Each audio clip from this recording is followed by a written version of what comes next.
मंगलम भगवान वीरो मंगलम गौतमो गणी मंगलम कुंद कुंदायो जैन धर्मोस्तु मंगलम सर्वमंगल मांगल्यम सर्वकल्याणकारकम प्रधानं सर्वधर्माणां जैनं जयतु शासनं जैनं जयतु शासनं।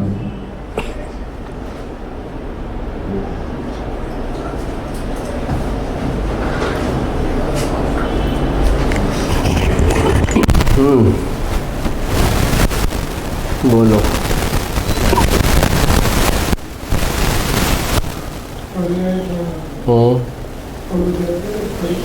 શું લેવાનું છે?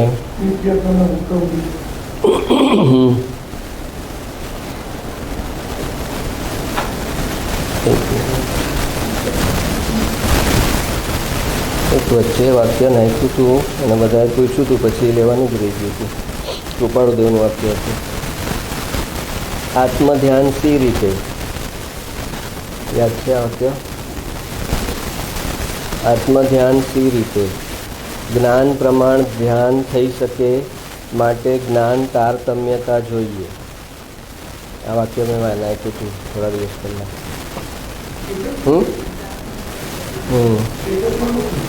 સ્ટેટસમાં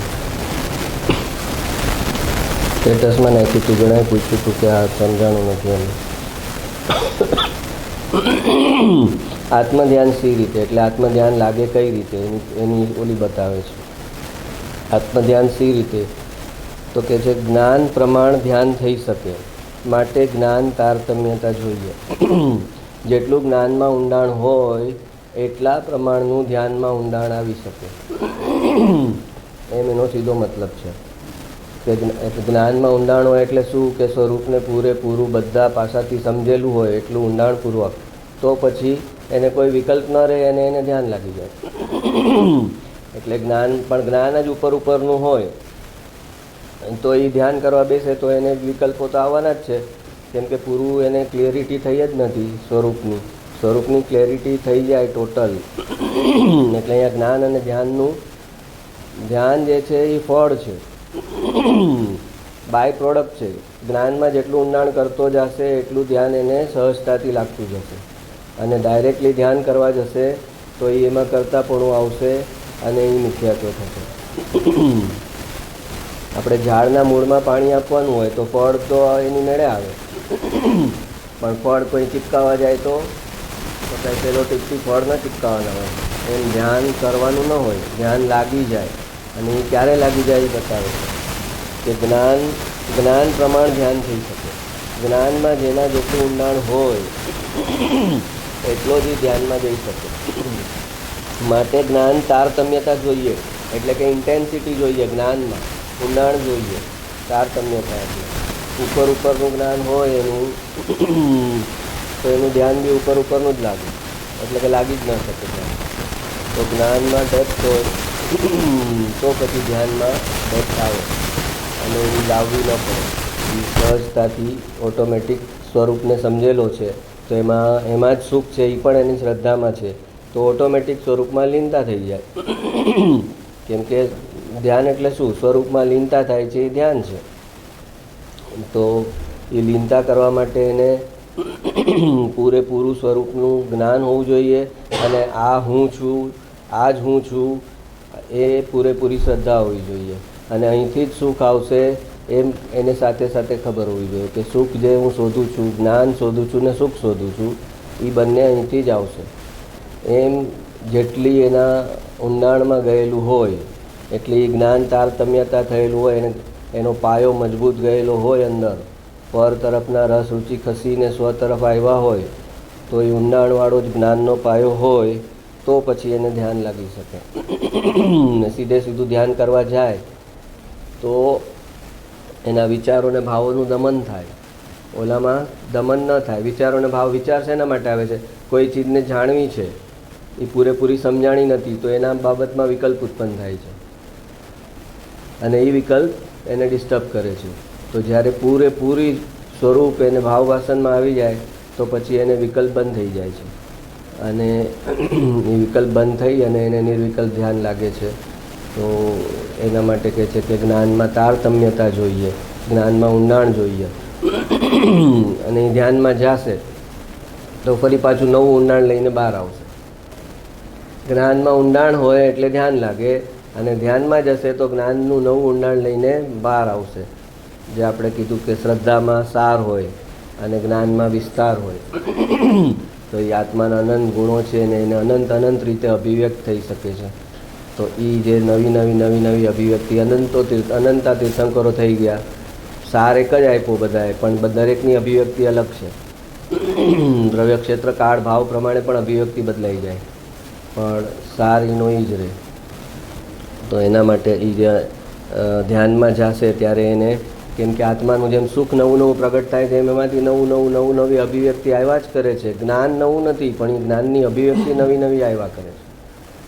જેમ કેવળ જ્ઞાનમાં જે દેખાણું છે એ એકવાર દેખાણું છે એ તો એનું એ જ છે, છતાં નવેસરથી અભિવ્યક્ત થયા કરે છે. એવી જેવી રીતે સુખ પણ એકવાર આવી ગયું એને પહેલે સમયે તો બીજે સમયે નવું સુખ આવે છે. તો એવી જ રીતે જ્ઞાનની અભિવ્યક્તિ છે એ નવી આવ્યા કરે છે. અને મૂળમાં એ આખી બધી અભિવ્યક્તિના કેન્દ્રમાં કોણ છે?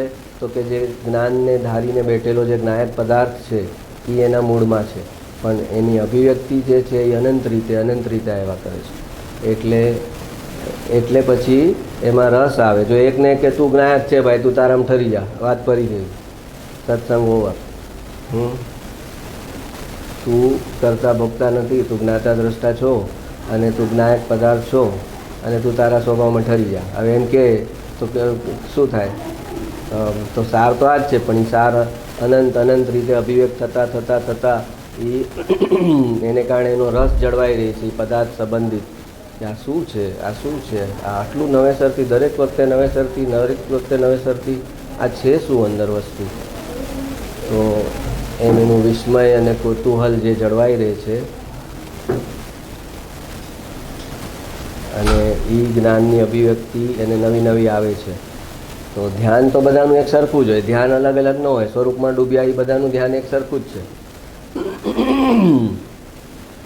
આનું ધ્યાન અલગ ને આનું ધ્યાન અલગ એવું નથી. સ્વરૂપમાં ડૂબ્યા અને આનંદને માણ્યો, એ બધાએ માણ્યો, એક સરખો જ માણ્યો. પણ એ જ્યારે બહાર આવીને અભિવ્યક્ત થયો ત્યારે દરેકની પોતાની રીતે નવે રીતે અભિવ્યક્ત થયો અને એ નવેસરથી નવી રીતે અભિવ્યક્ત થાય છે. એ ફ્રેશ લાગે છે એને કારણે, અને એને કારણે એ બોર્ડમ નથી થતો અને એના પ્રત્યેના રસ રુચિ જળવાઈ રહી છે.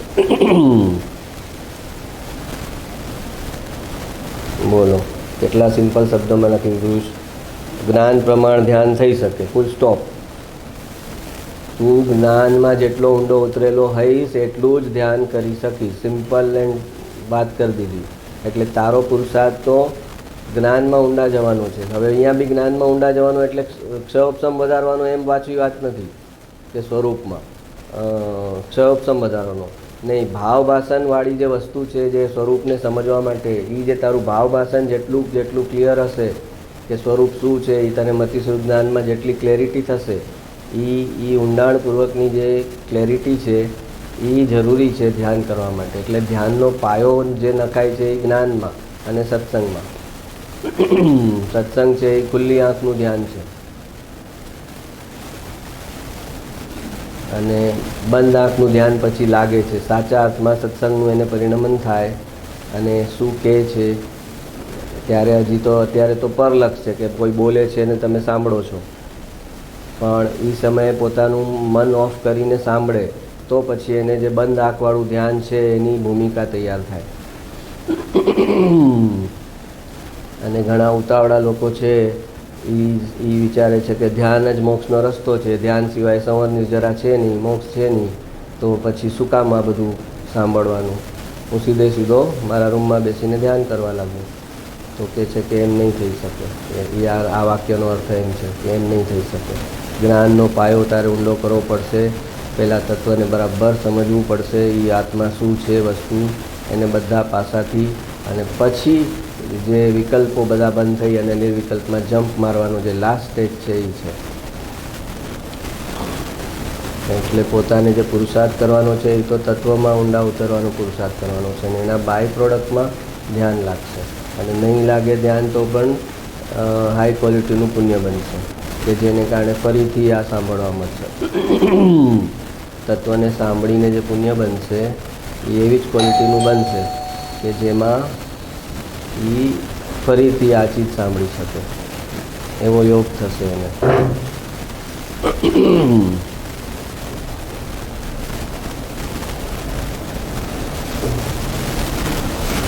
બોલો બીજું શું હતું?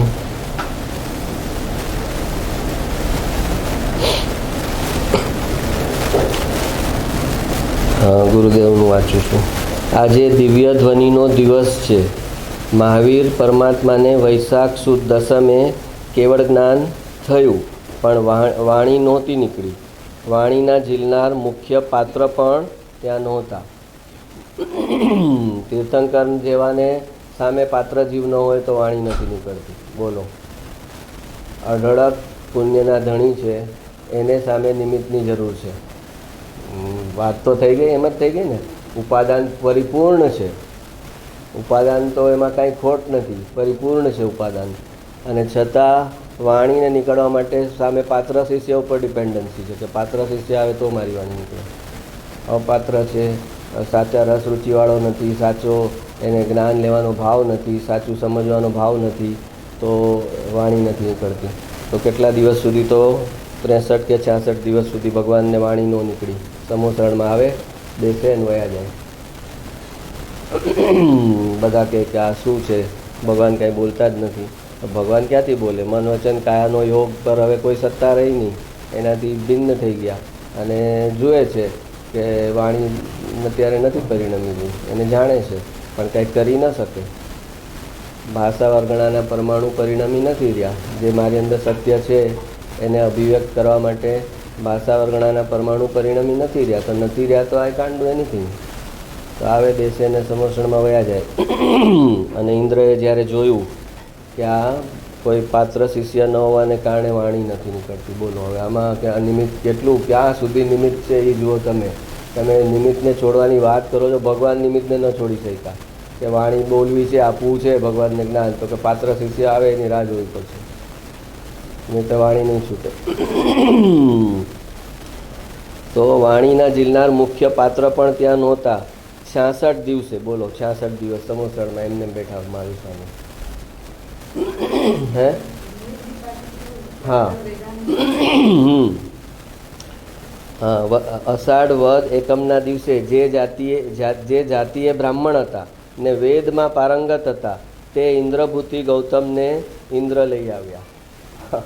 પકડીને લઈ આવ્યા કે તું ભાઈ સમોસણમાં બેસ તો આ વાણી છૂટશે. આમની બ્રાહ્મણ અને વેદાંતમાં પારંગત, અને એમાં પણ અહીં તો અવધિ જ્ઞાન હોય ને ઇન્દ્રને, એટલે જોઈ લે કે આ નિમિત્ત છે ભગવાનની વાણી છૂટવા માટેનું. જે નિમિત્ત છે એ આ છે, એ અવધિ જ્ઞાનથી જોઈ લે. અને જઈને કંઈક આમાં તો હજી નથી લખ્યું, પણ જઈને એને પ્રશ્ન પૂછે છે ઇન્દ્ર, આ 6 દ્રવ્ય 9 તત્વને. તો કે આ તો બધું મને નથી ખબર. મને નથી ખબર તો કોઈને ન ખબર હોય. એને એટલો ગર્વ હતો ત્યારે કે મારાથી વિશેષ કોઈ જ્ઞાની છે જ નહીં, ને આ સવાલનો જવાબ હું નથી આપી શકતો તો કોઈ નહીં આપી શકે. ત્યારે ઇન્દ્ર કહે છે ના, એક વ્યક્તિ છે જે આ સવાલના બધા જ સવાલના જવાબ આપી શકે. તો કે અચ્છા કોણ છે? તો કે ત્યાં સમોસરમાં બેઠા છે અને એ સર્વજ્ઞ છે અને એની પાસે બધા સવાલનો જવાબ છે. તો કે ચાલો મારાથી વિશેષ જ્ઞાની, ચાલો એના 500 શિષ્યને લઈ અને શાસ્ત્ર વિવાદ કરવા માટે ગયા હતા કે વિવાદમાં હરાવી દઈશું. મારાથી આગળ કોણ છે? એ વિવાદ કરવા માટે જાય છે મહાવીર સ્વામી સાથે. અને જે એન્ટર થાય છે અને જે માન સ્તંભ જુએ છે, ત્યાં જ એના માન એનું ગળી ગયું.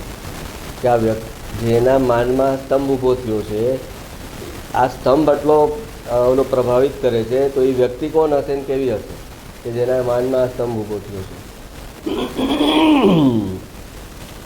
તો મને કોઈ પૂછ્યું કે આ જેની ગૌતમ ગણધરનું માન ગળી ગયું માન સ્તંભની સામે, એમ બધાનું માન ગળી જાય સામે જાય તો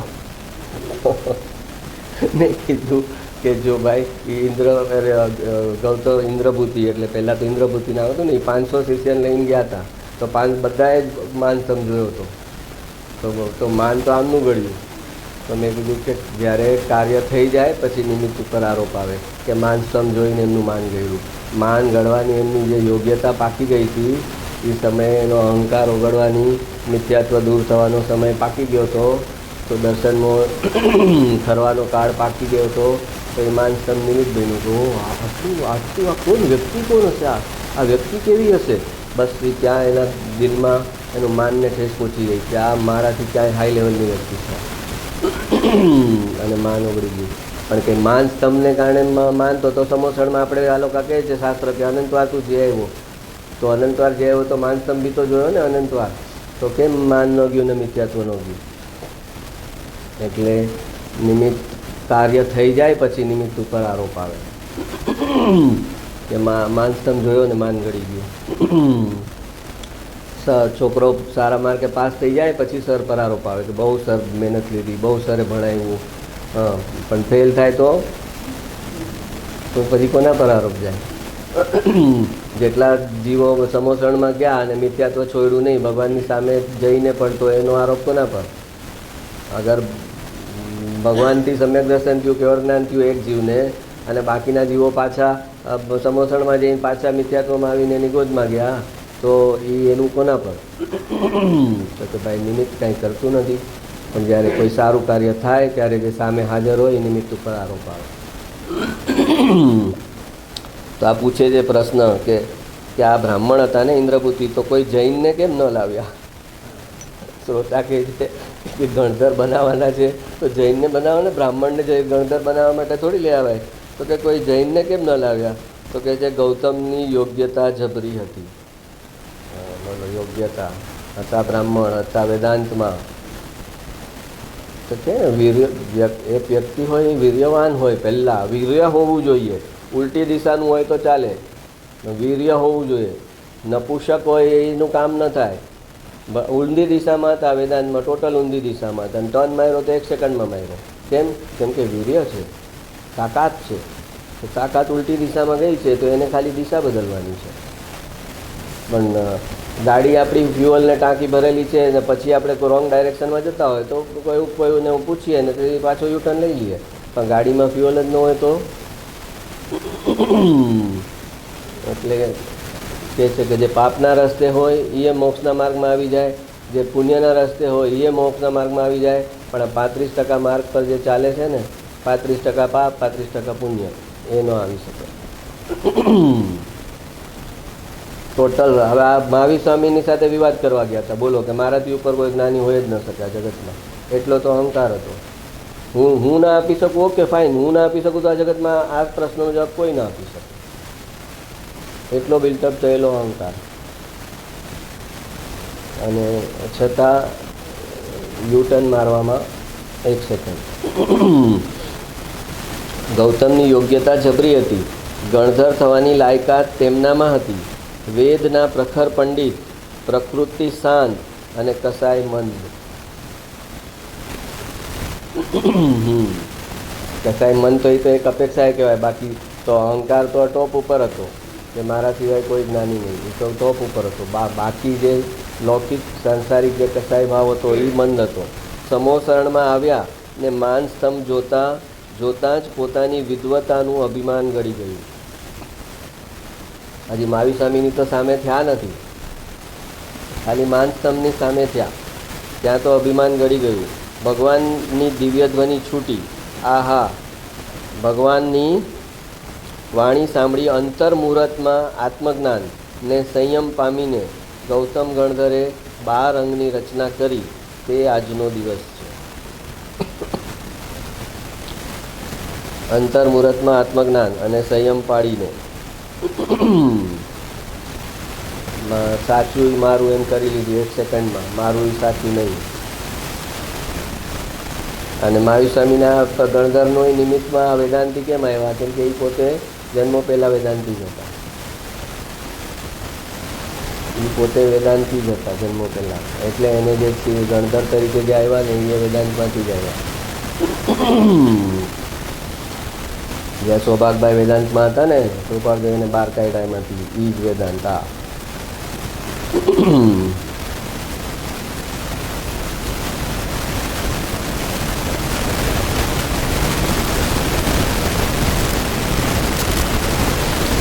તો એન્ટર થાય છે ત્યાં જ મહાવીર સ્વામી કહે છે ને, આવો ભવ્ય ભવ્ય કહીને બોલાવે છે, ભવ્ય ઇન્દ્રપુત્રી આવો. એ તો બોલતા નહોતા પણ ખબર તો હતી ને કે આજ મારો ગણધર છે ને આજ કેવળ જ્ઞાન લેવાનો છે મારી પાછળ.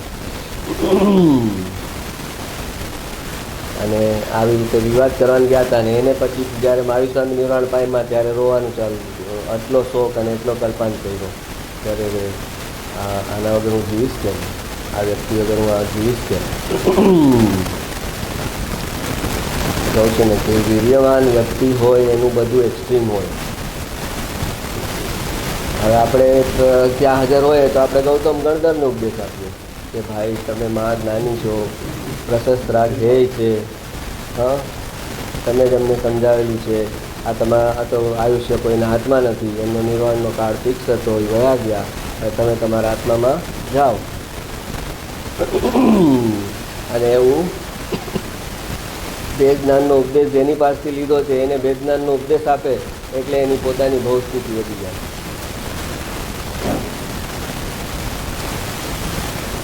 ભેદ જ્ઞાનનો ઉપદેશ જેની પાસેથી લીધો છે એને ઉપદેશ આપે. ચારિત્રની અસ્થિરતાના પરિણામ હોય જ્ઞાનીના, એ સમયે આપણે એને ઉપદેશ ન અપાય, નહીંતર આપણા દર્શન મોહની સ્થિતિ વધી જાય. અલા રામ ભગવાન છે એ અલા લક્ષ્મણની લાશ લઈને 6 મહિના રખડ્યા કે મારો ભાઈ મરી જ ન શકે, હું એને બાળવા ન દઈશ બોડીમાં. 6 મહિના ખભા પર લટકાવીને બેઠા અને સમકીથી હતા. તો આપણે હવે તો શું કહીએ એને, ભાઈ આવું તો અમે નથી કરતા. અજ્ઞાન દશામાં અમે આવો રાગ નથી કરતા, તમે જ્ઞાન દશામાં આવો રાગ કરો છો કે મારો ભાઈ જાય નહીં, કોનો ભાઈ, કેવો ભાઈ? આ તો તમે જ અમને શીખવાડ્યું છે. તો આ એક વસ્તુ સમજવાની છે કે ચારિત્રની અસ્થિરતાના પરિણામ હોય જ્ઞાનીના, પણ એ સમયે આપણે એને ઉપદેશ ન અપાય, નહીંતર આપણી બહુ સ્થિતિ વધી જાય.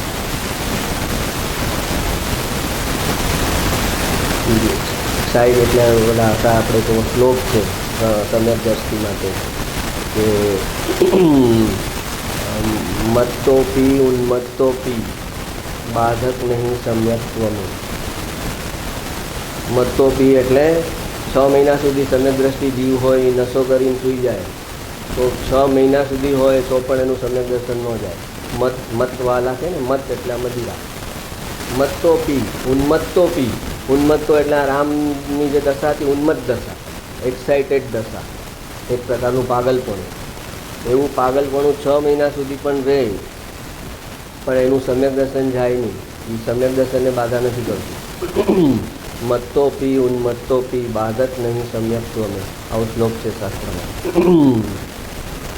કેમ કે એને ચારિત્ર ગુણનું પરિણમન ટોટલ અલગ થઈ ગયું છે અને શ્રદ્ધા ગુણનું પરિણમન ટોટલ અલગ કરી દીધું છે. ટોટલ બંને સેપરેટ જુએ છે.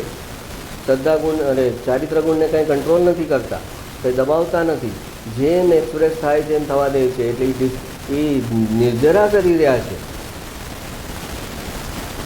અને જાણે છે પોતે શું કરી રહ્યા છે. નહીંતર સમ્યક દર્શન વયું ન જાય.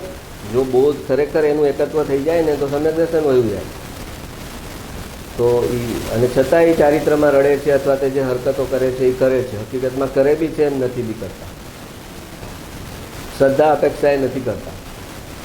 શ્રદ્ધા અપેક્ષા એનું એકત્વ દ્રવ્યમાં જ છે એટલે સમ્યક દર્શન નથી જતું. અને ચારિત્ર અપેક્ષા કરી પણ રહ્યા છે. અસ્થિરતા થઈ રહી છે પણ એ અસ્થિરતા થઈ રહી છે એના જાણનારા રૂપે છે. ત્યાં આગળ એને કંટ્રોલ કરવાનું કાંઈ છે જ નહીં સાધન એની પાસે. અહંકાર એકવાર ઓગળી ગયો પછી કંટ્રોલ કાંઈ થઈ ન શકે, અભિવ્યક્ત જ થઈ શકે. જે અંદર છે એ અભિવ્યક્ત જ થઈ શકે. એને મોડિફાય કરી શકે ને એને કંટ્રોલ કરી શકે તો એ અહંકાર કરતાં પણ ઊભું છે તો સમ્યક દર્શન જ ન ટકે. શું અભિવ્યક્ત કર્યું એનાથી સમ્યક દર્શન ન વયું જાય, પણ જે અભિવ્યક્ત થઈ રહ્યું હતું એને કંટ્રોલ કરવા જાય તો સમ્યક દર્શન વયું જાય. ચારિત્રમાં કેવો રાગ થઈ રહ્યો છે એનાથી સમ્યક દર્શન ન વયું જાય, પણ એ જે થઈ રહ્યો છે એને જો કંટ્રોલ કરવા જાય, દબાવવા જાય, કોઈને ન બતાવવું એમ કરવા જાય તો સમ્યક દર્શન વયું જાય. કેમ કે કરતાપણાનો દુશ્મન છે સમ્યક દર્શન. કરતાપણું આવ્યું ત્યાં સમ્યક દર્શન નહીં થશે. ચારિત્રના અસ્થિરતાના પરિણામ હશે તો સમ્યક દર્શન ટકશે. હા હા, તો આ વાત એ હતી કે ઓલા 3 દિવસ સુધી રડતા હતા. એમાં મહાવીર સ્વામી એને ગોઠવીએ મોકલી દીધા હતા લાસ્ટ મિનિટ, જાણી જોઈને આમને એનાથી દૂર કરી દીધા હતા. લાસ્ટ મિનિટે એને વધારે ઓલું થશે એટલે એને છે ને કોશલે કે તું આ પકડીને આવો અને અહીંયા નિર્વાણ પામે, એટલે એને વધારે લાગી હતું. આપણે કોઈ હોય આપણું ઘરની વ્યક્તિ અને આપણે લાસ્ટ મિનિટે જ આપણે 2 વર્ષથી સેવા કરતા હોય કે 6 મહિનાથી સેવા કરતા હોય ને એ લાસ્ટ મુમેન્ટે જ આપણે કંઈક કરવા ગયા અને થઈ જાય તો આપણને કેટલો અફસોસ થાય ને. એમ થયું એને, અને એ તો સમજી ગયા કે આ મને જાણી જોઈને થઈ ગયું. આ મને લાસ્ટ મિનિટે મારો રાગ હતો એ તો મને જાણી જોઈને દૂર કર્યો હતો, એ પણ એ સમજી ગયા. એટલે એને એ વધારે આઘાત લાગ્યું કે છેલ્લી ઘડીએ હું ન રહી શક્યો એમની સાથે.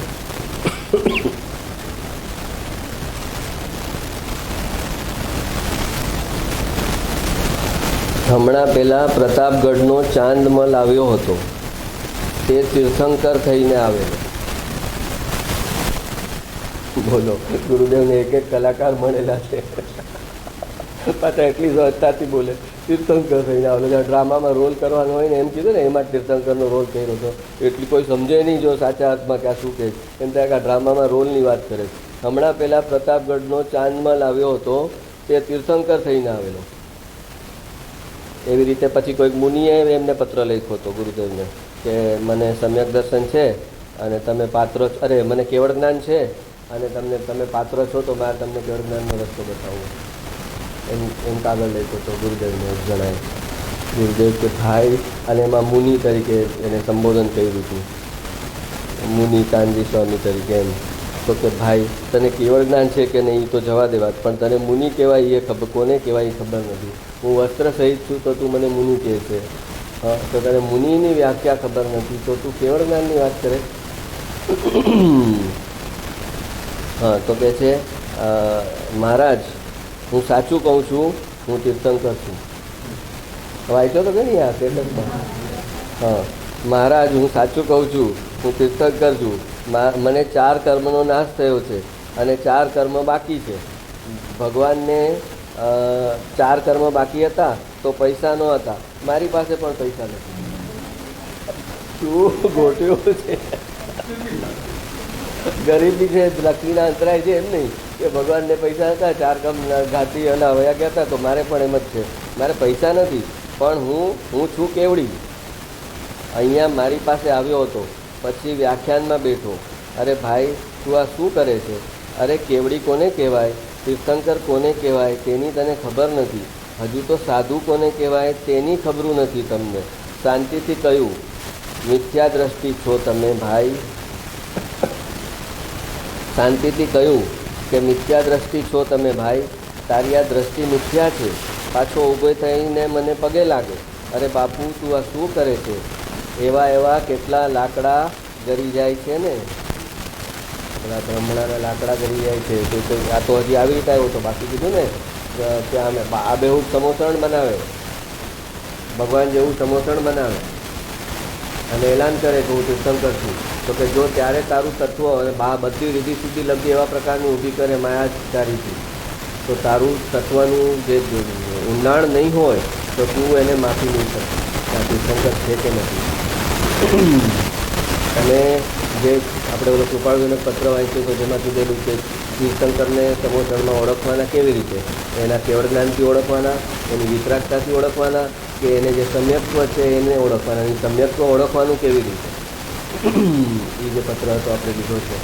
જેમાં કીધું ગજાનંદ તો આ સમોસણમાં ગયો પણ તીર્થંકરને ઓળખી ન શક્યો, કેમ કે એણે કેવળ જ્ઞાનથી ઓળખ્યા કે જો આટલું કેવળ જ્ઞાન છે એટલા તીર્થંકર છે, સર્વજ્ઞ છે. પછી વિતરાગ છે, એમને કોઈ તેરા પર રાગ દ્વેષનો ભાવ નથી આવતો, એટલે એને કીધું કે હા આ બરાબર. પણ જે એમનું સમ્યક્ત્વ છે એ શું હતું? તો સમ્યક્ત્વ એ હતું કે જે પર્યાય પરિણમી રહ્યું છે એનાથી ભિન્ન જ છે, એમાં એનું કોઈ પ્રકારનું એકત્વ નથી. એ તને પકડતા આવડે તો તે ભગવાનને ઓળખ્યા છે.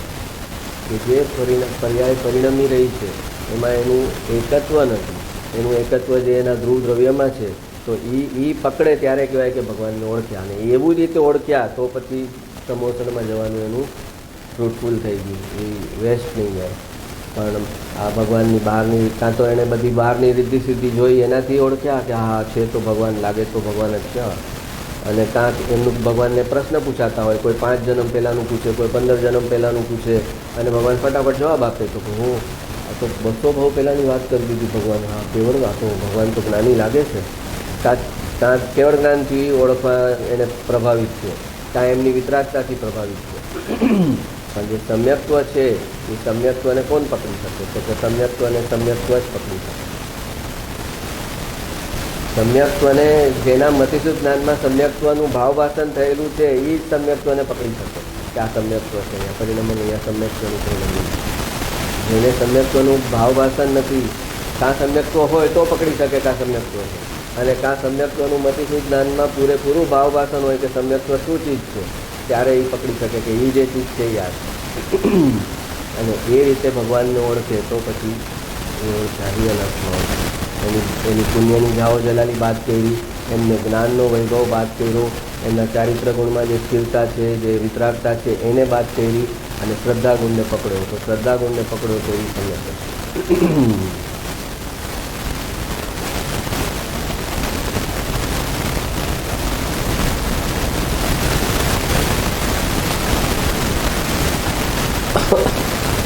તે જીવ નાના પ્રકારની ભોગ સામગ્રી ભોગવે છે, તથાપિ પોતાના શુદ્ધ પરિણામ રૂપ પરિણમે છે.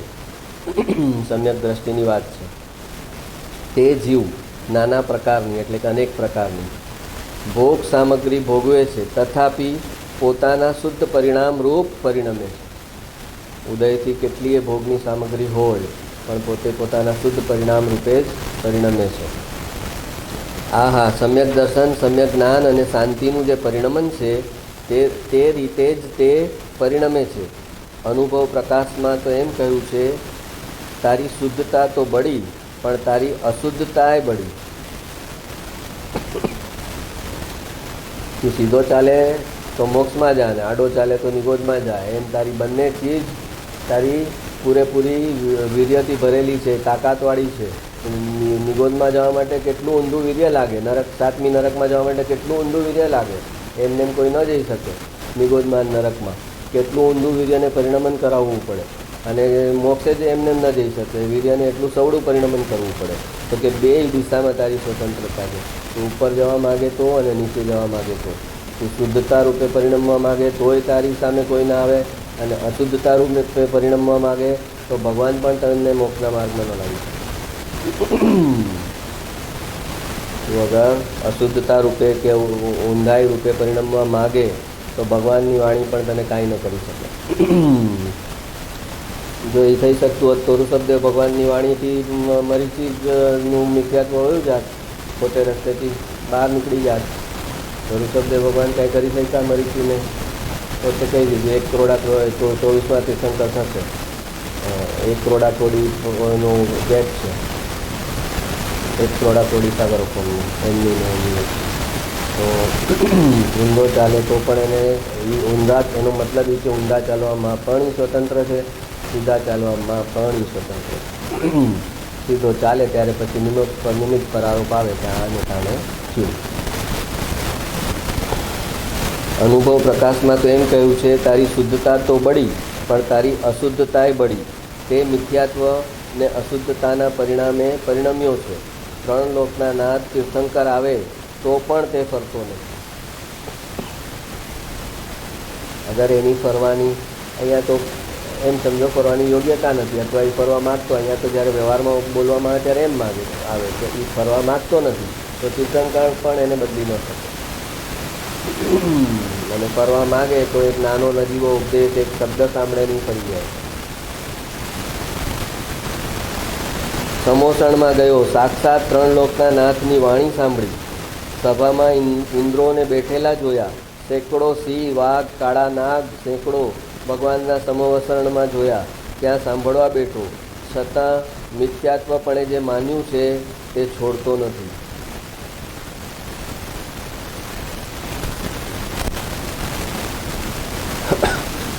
ભગવાનની વાણી સાંભળીને પણ મિથ્યાત્વ છોડતો નથી. એવી તારી અશુદ્ધતા બળી તો શુદ્ધની તો શું વાત કરવી.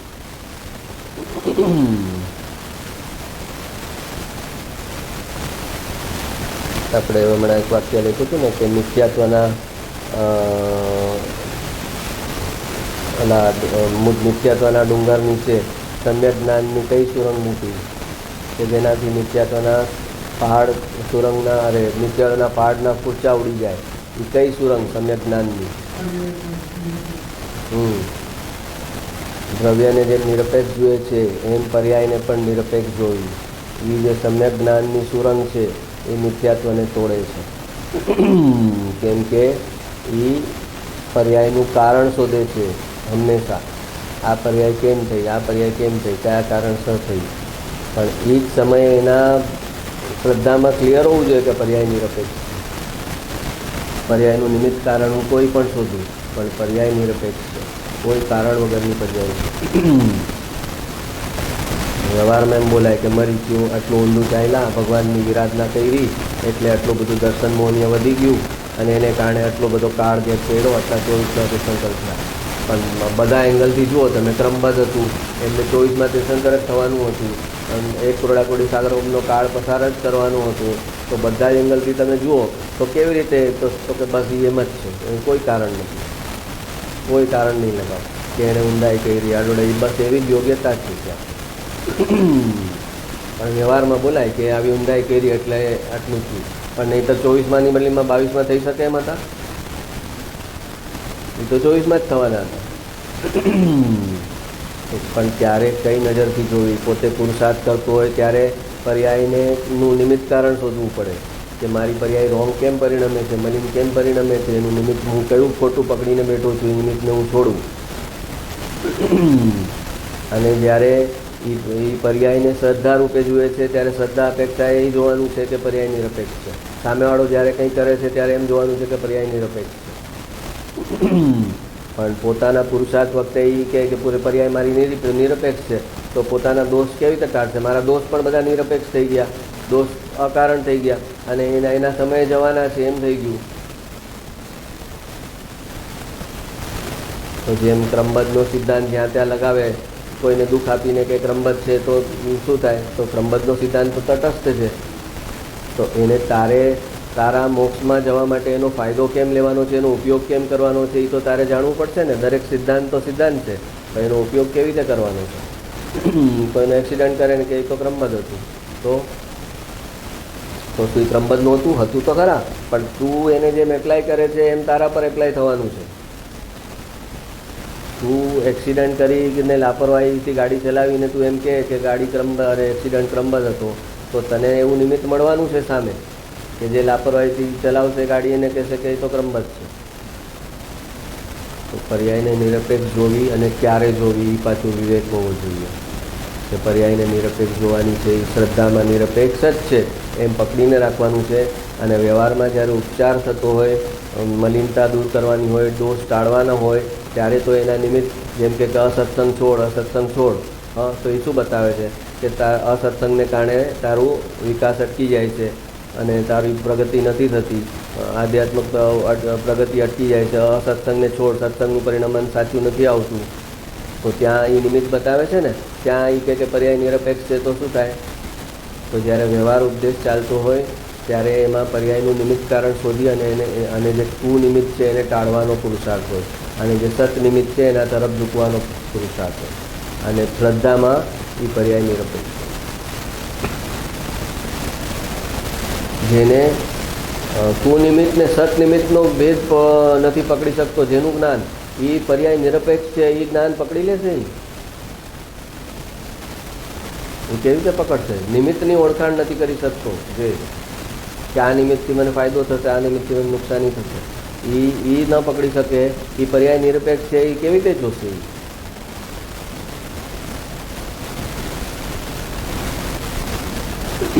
પર્યાય આપણે નિરપેક્ષ છે તો પછી દુખતો હોય દાંત તો આપણે જવાનું આંખના ડૉક્ટર પાસે કે ભાઈ દાંતના ડૉક્ટર કંઈ સાજા કરી શકે એવું કાંઈ છે નહીં.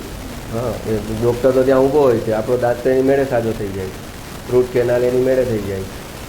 અને આંખના ડૉક્ટર પાસે જઈને બેસો કે મારો થઈ જશે તો થશે, તો કે નહીં થાય. તો કે ત્યાં વ્યવહારમાં તારે કેવી રીતે છે પરિણમન. એ જ સમયે બધા વ્યવહાર કરતાં કરતાં તારી શ્રદ્ધા હલવી ન જોઈએ કે આ નિમિત્તથી કાર્ય થયું.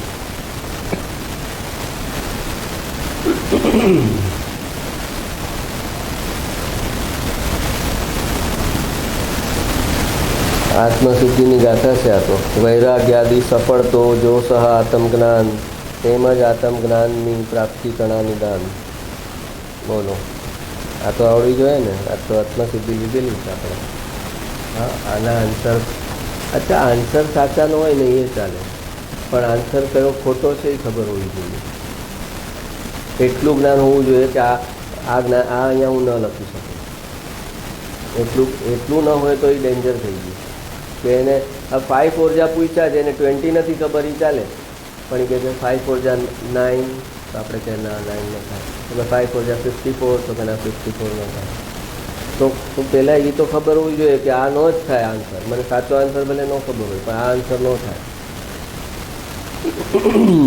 આ છઠ્ઠાના 6 નંબરની ગાથા છે.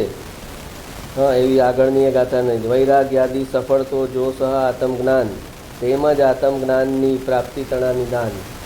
શું કહે છે કે વૈરાગ્ય આદિ એટલે સંયમ, વ્રત, વૈરાગ્ય તું લે તો એ સફળ ક્યારે થાય? તો કે સાથે સાથે જો આત્મજ્ઞાન હોય અને વૈરાગ્ય પાળે, વ્રત નિયમ પાળે તો એનું રિઝલ્ટ આવે. વૈરાગ્યાદિ સફળ તો જો સહ એટલે સાથે, જો સાથે આત્મજ્ઞાન હોય અને પછી સંયમ કરે, વ્રત કરે, તપશ્ચર્યા કરે. આત્મજ્ઞાન એટલે અહીંયા સમ્યક દર્શન. તો કે સમ્યક દર્શન હોય અને વૈરાગ્ય પાળે તો એની કિંમત છે. વૈરાગ્યાદિ સફળ તો જો સહ આત્મજ્ઞાન તેમજ આત્મજ્ઞાનની પ્રાપ્તિ તણા નિદાન. અથવા તો મારે આત્મજ્ઞાનના રસ્તે જવું છે, આત્મજ્ઞાન પ્રાપ્ત કરવું છે, તો હું સંયમ કરું છું, વ્રત કરું છું આત્માના લક્ષ્ય. કાં તો એને આત્માનો જ્ઞાન હોય જ અને વૈરાગ્ય પાડે તો ફાયદો કરે, અથવા તો આત્માનો અનુભવ ભલે ન હોય પણ આત્માના લક્ષ્ય હું મારા શરીરને 5 ઇન્દ્રિયના વિષયોને સંયમમાં લાવવા માટે હું વ્રત તપ સંયમ કરું છું. એમ કરીને તેમજ આત્મજ્ઞાનની એ આત્મજ્ઞાન પ્રાપ્ત કરવાની જેની ઈચ્છા છે એ ઈચ્છાપૂર્વક જે આ સંયમ કરે તો પછી એ કામનું છે. સમજાય છે? તેમજ આત્મજ્ઞાનની પ્રાપ્તિ તણા નિદાન. નિદાન એટલે કારણ.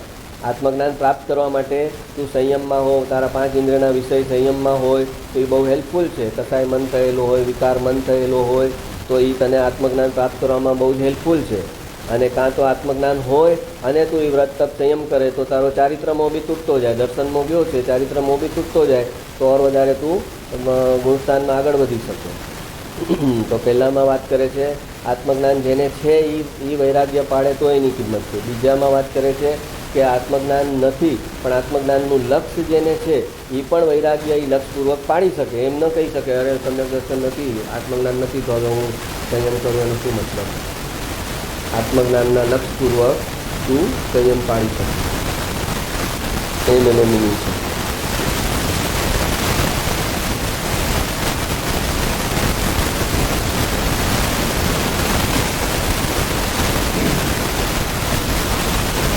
દુઃખ તો પૂજગલની પર્યાય છે ને. ગુરુદેવને સવાલ કર્યો છે આપણે કે સમયસામાં કે રાગ તો પૂજગલની પર્યાય છે, હા દુઃખ તો પૂજગલની પર્યાય છે. તો પછી અપેક્ષા સમજે નહીં ને એથી તે સુધી નાખી દે. દુઃખ તો પૂજગલની પર્યાય છે ને, હું તો આત્મા છે, આનંદનો જ ગુણ છે ને આત્મામાં. તો દુઃખ આવ્યું ક્યાંથી? તો ત્યાં જળમાંથી દુઃખ આવે. હા, આ આત્મામાંથી દુઃખ ના આવ્યું તો ક્યાંથી આવ્યું? જેમ આપણે કીધું કે જે ક્ષયોત્તમ જ્ઞાન છે એ પહેલે તો આત્માના જ જ્ઞાનની પર્યાય છે. એ અતિન્દ્રિય જ્ઞાન છે એની જ જ્ઞાનની પર્યાય છે. એને ઇન્દ્રિય જ્ઞાન ને અતિન્દ્રિય જ્ઞાન એમ ભેદ ભલે કર્યો, કેમ કે ઇન્દ્રિય વચ્ચે નિમિત્ત છે એટલે એને ઇન્દ્રિય જ્ઞાન કીધું, પણ છે તો એ આત્માના જ્ઞાન ગુણની પર્યાય જે આપણે લીધું આગળના ઓલામાં કે મતિ શ્રુત અવધિ બધી છેલ્લે તો આખરે આત્માના જ જ્ઞાન ગુણની પર્યાય છે. તેવી રીતે આ દુઃખ, તો આત્મામાં દુઃખ આપે એવો ગુણ છે તો કે દુઃખ આપે એવો ગુણ નથી, પણ જે આનંદ, જે સુખનો ગુણ છે, આનંદનો ગુણ છે, એનું વિપરીત પરિણમન થઈ શકે સુખ અને દુઃખ રૂપે. આ જળમાં સુખ દુઃખનો જ અનુભવ થવાની તાકાત નથી, તો એને આનંદ બી આત્માનો આવવાનો છે ક્યારે? એની અંદરથી આત્મા આનંદ આવી શકે? તો જે સુખ દુઃખ અનુભવે છે એટલો એનો મતલબ કે ચેતન છે, અને ચેતન છે તો એને આત્માનો આનંદ આવશે આગળ ઉપર. તો કે છે દુઃખ તો પૂતગલની પર્યાય છે ને કોણે કહ્યું પૂતગલની પર્યાય છે? જો હવે જે પક્ષ કરીને જે પક્ષથી બોલશે એને ગુરુદેવ કાપશે. એ દુઃખને પૂતગલની પર્યાય અહીંયા પક્ષ કરીને બોલે છે. દુઃખ તો પૂતગલની જ છે, એકાંતે પ્રશ્ન કરે છે, એકાંતે પ્રશ્ન કરશે એટલે એના પક્ષને કાપશે. નહીં તો ગુરુદેવ 25 વાર પોતે કીધેલું છે કે દુઃખ તો પૂતગલની પર્યાય છે, તું શું કામ એનું સ્વીકાર કરે? રાગ તો પૂતગલની પર્યાય છે, એ તું શું કામ સ્વીકાર કરે? એવું ગુરુદેવે જ કીધેલું. અને એને અહીંયા એકાંતે કરીને પ્રશ્ન પૂછે છે, તો ગુરુદેવ એને ઉલટાવી નાખશે આખી વાત. કોણે કહ્યું પૂતગલની પર્યાય છે? એ તો દુઃખ પર્યાયમાંથી નીકળી જાય છે એ અપેક્ષાએ પૂતગલની કહી. કહે છે કે દુઃખ કાયમ રહેતું નથી, એ ટાળી શકાય છે. જેમ રાગને ટાળી શકાય છે એમ આ રાગને કારણે જે દુઃખ છે એ દુઃખને ટાળી શકાય છે. એ ટાળી શકાય છે એ અપેક્ષાએ કીધું, તો એ તો પૂતગલનું છે. જો આત્માનું હોય એ તો જાય જ નહીં. જે આત્માનું હોય તો આત્માની સાથે રહે, એ તો જાય નહીં. તો આ દુઃખ તો વયું જાય છે, તો આ જે વયું જાય એ આત્માનું નહીં. આપણે આમ બી કહીએ ને, જે વયું જાય એ આત્માનું નહીં. તો દુઃખ વયું જાય છે તો આત્માનું નહીં. તો આત્માનું નહીં તો કોનું? તો કે પૂતગલનું. આત્માનું નહીં તો કોનું? તો કે જળનું, પૂતગલનું. તો પણ ત્યાં અપેક્ષા એમ છે કે એ તો વયું જાય છે એટલે કહે છે, પણ જ્યારે છે ત્યારે તો એ આત્માના જ વિભાવિત પરિણમન છે, આત્માનું જ વિપરીત પરિણમન છે. એ દુઃખ એ પોતાની અંતરદશા છે આત્માની, એમ કહે છે અહીંયા. એ પોતાના આત્માની અંતરદશા છે, એ દુઃખનું ભોગવટો જે છે એ પૂતગલની પર્યાય નથી. કોણે કહ્યું પૂતગલની પર્યાય છે? એ તો દુઃખ પર્યાયમાંથી નીકળી જાય છે એ અપેક્ષાએ પૂતગલની કહી, પણ તે જીવની પર્યાય છે. તે ચારિત્ર ગુણની, આનંદ ગુણની વિપરીત પર્યાય છે. જે દુઃખનું વેદન છે તે તેની અંદરની દશા છે. ભગવાન આત્મા અતિન્દ્રિય આનંદનો સાગર છે. તેને ભૂલીને તે પુણ્ય પાપના ઝેરના પ્યાલા પીવે છે. આહા, એ જ્યારે તેનાથી પૃથક મારી ચીજ છે એમ અનુભવે છે ત્યારે સાધક થાય છે. તો દરેક વાતને એની અપેક્ષાએ સમજવી જરૂરી છે. નહીંતર એકાંતમાં રાગ પૂતગલનો છે, આ તો પૂતગલના પરિણામ છે એમ ગુરુદેવ બોલતા ને રાગ માટે. ભાઈ આ તો પૂતગલના પરિણામ છે, એ પૂતગલના પરિણામ નથી ભાઈ. પછી એમ કહે છે ના, એ પૂતગલના પરિણામ નથી, આત્માના જ પરિણામ છે. રાગ જે થઈ ગયો છે એ જળમાં નથી થઈ ગયો, આત્માનું જ પોતાનું ચારિત્ર ગુણનું વિપરીત પરિણમન છે, મલિન પરિણમન છે. જે વિતરાગતા એ ચારિત્ર ગુણનું શુદ્ધ પરિણમન છે, અને જે રાગ થઈ રહ્યો છે એ ચારિત્ર ગુણનું મલિન પરિણમન છે.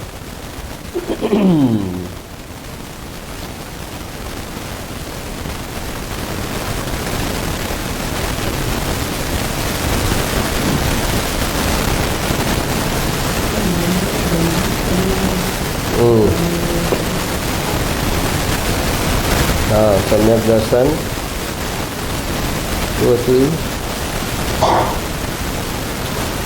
સમ્યક દ્રષ્ટિને રાગ હોય છે, પણ રાગથી રંજિત પરિણામ હોતા નથી. એ રંજિત શબ્દનો મને અર્થ જ હોતો છે કે રંજિત. એમ તો હવે કેટલું નોલેજ તો તમારી પાસે થઈ ગયું છે આ 5 વર્ષમાં ભેગું, કે તમે કોઈ પણ આન્સર 5 માર્કનો છોકરો હોય ને એ 2 પાના તો ભરી આવે ગમે એમ કરીને. ચાહે એનો ડાયરેક્ટ આન્સર એને ખબર હોય ચાહે ન ખબર હોય, એ ગોળ મટોળ એવું બધું કરે અને એવું કરીને 2 પાના ભરી આવે. મતલબ ઘણીવાર એક્ઝામની ઓલા સુપરવાઇઝર કંઈ લેન્થ જોઈને બીજું માર્ક આપી દે એવાય હોય ઘણા. તો 2 પાના લખ્યા જો કે 5 માર્ક 3 માર્ક આપી દે, વાંચે બી નહીં કે શું લખ્યું છે.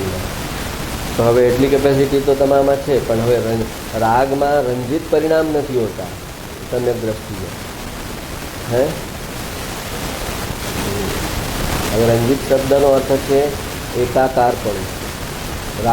રાગ હોય છે સમ્યક દ્રષ્ટિને, પણ રાગમાં એકાકારપણું નથી હોતું, એમાં તલ્લીનતા નથી હોતી, એમાં તન્મયતા નથી હોતી.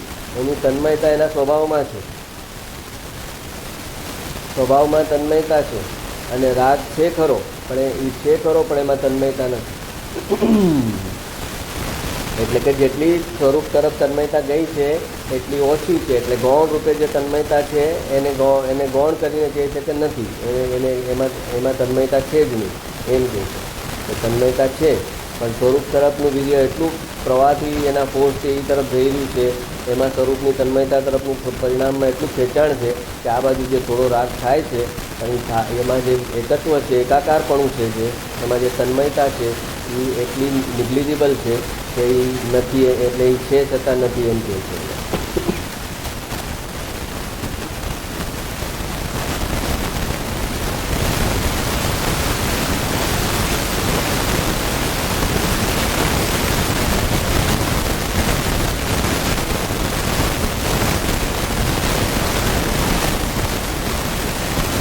કર્મના ઉદયથી છે નાના પ્રકારની સામગ્રી.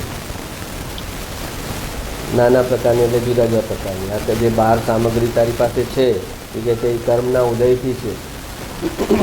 કર્મના ઉદયથી છે નાના પ્રકારની સામગ્રી. આ બધા પૈસા આદિ મળે છે તે કર્મને લઈને મળે છે. હો એમ કે છે, લો આ પૈસા આદિ જે મળે છે એ તે કર્મને લઈને મળે છે. હો એની હોશિયારીને લઈને નહીં. પૈસા મળે છે એને કારણે બહાર એને જે બધા મોટા બંગલા, ગાડી, જે બધી પ્રોપર્ટીઝ આ તે ભેગું કરે છે તો કે એ તો કર્મનો ઉદય છે અને એ કર્મની સામગ્રી છે. તારી સામગ્રી ક્યાં છે? કાંઈ પાસ્ટમાં જે કંઈ પુણ્ય કર્મ કરેલું છે એનું ફળ આવેલું છે તો એ પુણ્યનું ફળ ક્યાં તારું? પુણ્ય પણ તારું નથી અને પુણ્યનું ફળ પણ તારું નથી. જેણે આત્માને પોતાનો કીધો એ પુણ્યને પણ પોતાનું નથી કહેતા, પાપને વ્યવહારે પોતાનું કહે છે અને ટાળવા માગે છે, પણ પુણ્યને તો પોતાનું વ્યવહારે પણ એ નથી કહેતા અને એના ફળને પણ પોતે વ્યવહારથી એ પોતાનું નથી કહેતા. આ મારી વસ્તુ છે. પાપને પ્રમાદ ન થઈ જાય, એ રિસ્પોન્સિબિલિટી ન થઈ જાય, એટલે પાપ કે દોષ છે એના પર પોતાની જવાબદારી ગણે છે કે આ મારે ટાળવાનું છે, આ મારી જવાબદારી.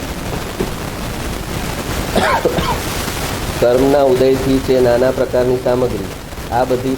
આ બધા પૈસા આદિ મળે છે તે કર્મને લઈને મળે છે. એટલે કર્મ એટલે પુણ્ય કર્મને લીધે, એની હોશિયારીને લઈને નહીં. એમ હશે ભાઈ, આ રાત્રે પોપટભાઈ 12 વાગે ગુજરી ગયા. 2 કરોડ રૂપિયા 3 દિવસ પહેલાં અહીંયા બેઠા હતા. બોલો, ગુરુદેવની સામે કે 3 દિવસ પહેલાં અહીંયા બેઠા હતા. એ સમયના 2 કરોડ રૂપિયા એટલે કેટલા અત્યારના? 50 વર્ષ પહેલાંના 2 કરોડની વાત કરે. હા, 2 કરોડ રૂપિયા 3 દિવસ પહેલાં અહીંયા બેઠા હતા. 6 છોકરા છે અને લાખોની પેદાશ છે. 2 મિનિટમાં દેહ છૂટી ગયો. એ ચીજ તેની ક્યાં હતી કે ન છૂટે? એ ચીજ તેની ક્યાં હતી કે ન છૂટે? તેની હોય એ છૂટે નહીં અને જે છૂટે તે તેની નહીં. એટલે દુઃખ છૂટી જાય છે એટલે એને કીધું પૂજલનું છે. જે છૂટી જાય એ આત્માનું નહીં. તો જેમ પૈસો છૂટી જાય એ આત્માનો નહીં, તો દુઃખ બી છૂટી જાય છે, રાગ બી છૂટી જાય છે, શરીર બી છૂટી જાય છે, તો એ આત્માનું નહીં. અરે રે, તેને ખબરું ન મળે. તેના જીવનનો બધો કાળ પાગલપણામાં જાય છે. સંસારમાં બધે ડાહ્યા ગણાય, પરંતુ ધર્મને માટે તો તે ગાંડા, પાગલ છે. દુનિયા ગાંડાની હોસ્પિટલ છે, તેમાં બધા પાગલ હોય છે. કે દુનિયા ગાંડાની હોસ્પિટલ છે, તેમાં બધા પાગલ હોય.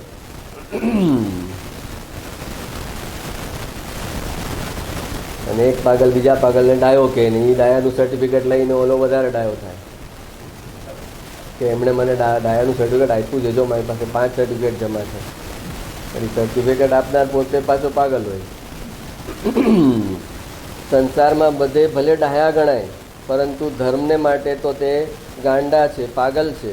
દુનિયા ગાંડાની હોસ્પિટલ છે, તેમાં બધા પાગલ હોય.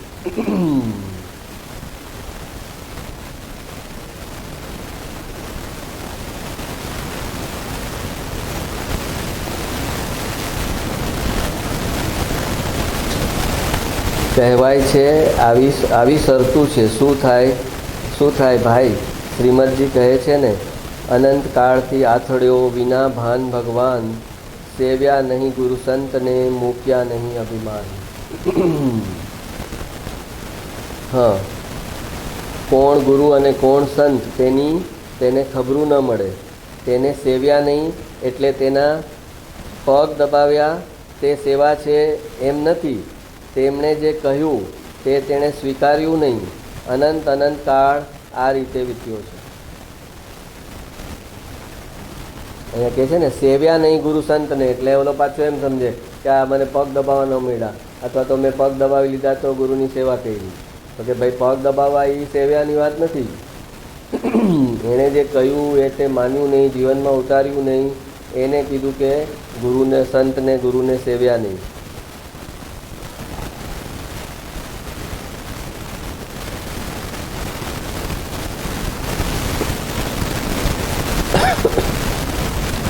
ज्ञानी पुरुष की आज्ञा का आराधन यह सिद्ध पद का सर्वश्रेष्ठ उपाय है, और यह बात जब जीव को मान्य होती है तभी से दूसरे दोषों का उपशमन और निर्वर्तन शुरू होता है. એટલે કે જ્ઞાની પુરુષ की આરાધન એટલે કે એનું સ્વચ્છંદ છોડે અને શું સમજાવીને ગયા છે જ્ઞાનીઓ એ રસ્તે ચાલે તો એ સ્વચ્છંદ જાય તો પહેલો તો એ સ્વચ્છંદનો દોષ જાય, તો પાછી બાકી બધા ગુણો અવગુણો છે એની મેળે એનું ઉપશમન થતું જાય. પહેલાં એમ અભિપ્રાય પર આવે કે જ્ઞાની કે છે સાચું, એ એક ચીજ પર આવે તો પછી એના બાકીના જે દોષો છે એનું ઉપશમન અને નિર્વર્તન શરૂ થાય. પણ વિવાદ કરે, આર્ગ્યુમેન્ટ કરે, મારું સાચું તમારું સાચું એમ કરવા જાય તો એ તો હજી તો પહેલાં જ ઓલામાં હજી તો એનો નિર્ણય જ પાકો નથી થયો કે મારો કેમેરા ફેલ છે ને એમનો કેમેરા ચાલે છે, તો એમના પાસેથી એમના કેમેરામાં હું જોઉં.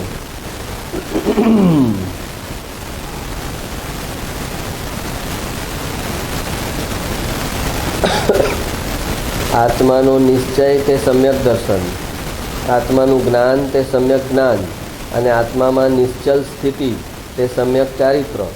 આવા રત્નત્રય તે મોક્ષ માર્ગ છે અને તે આત્માનો સ્વભાવ જ છે. હવે અહીંયા જો આત્માનો નિશ્ચય તે સમ્યક દર્શન આપી દીધું.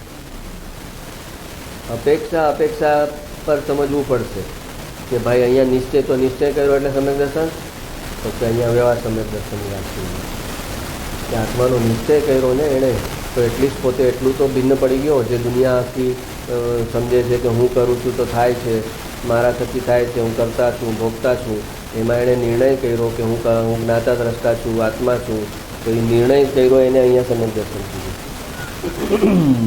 એ વ્યવહાર સમ્યક દર્શનની વાત છે. અહીંયા એમ ન કીધું કે ના આત્માનો અનુભવ નથી ને તો તમે તો મિથ્યાત્વમાં જ છો ને, હા એમ ન કીધું. નિશ્ચય કર્યો એટલે સમ્યક દર્શન કીધું. જે આપણે હમણાં લાસ્ટ ટાઈમ લીધેલું, શ્રદ્ધાવંતને ભગવાને સમ્યક દ્રષ્ટિ કીધો છે કે જેટલું થઈ શકે એટલું કરવું અને ન થઈ શકતું એ એટલું શ્રદ્ધવું, એમ હતું એમાં કે જે ન થઈ શકે એની શ્રદ્ધા રાખવી, અને એને ભગવાને સમ્યક દ્રષ્ટિ કીધો છે. તો એ અપેક્ષાથી વાત છે. વ્યવહાર સમ્યક દર્શન સાવ નકામું જ છે. જ્યારે નિશ્ચય સમ્યક દર્શન તરફ તેને ધક્કો મારવો હશે ત્યારે વ્યવહાર સમ્યક દર્શન નકામું છે એમ કહેશે કે આવું વ્યવહાર સમ્યક દર્શન તે અનંત ભાવમાં અનંતવાર કરેલું છે. ભગવાનની શ્રદ્ધા, દેવગુરુ શાસ્ત્રની શ્રદ્ધા, છ દ્રવ્ય નવતત્વની શ્રદ્ધા, આ બધું વ્યવહાર સમ્યક દર્શન તે અનંતવાર કર્યું છે. ત્યારે તને નિશ્ચય સમ્યક દર્શનની પ્રેરણા આપવાની હશે અને અહીંથી ઉઠાવવો છે તો તને આ ચીજની તને પામરતા બતાવશે કે વ્યવહાર સમ્યક દર્શનથી આટલો ખુશ શું છે તું, આવું તો તે કેટલી વાર કહ્યું છે. પણ જે વ્યવહાર સમ્યક દર્શનમાં જ નથી ને ગાઢ મિથ્યાત્વમાં છે તો એને તો વ્યવહાર સમ્યક દર્શનમાં આવવાનું છે. એ એમ વિચારે હવે શું તમને અમને આત્માનો અનુભવ નથી ને મિથ્યાત્વ, તો તમને પણ અનુભવ નથી તો તમે મિથ્યાત્વમાં જ ને. તો કે મિથ્યાત્વના ઘણા બધા રેન્જ છે.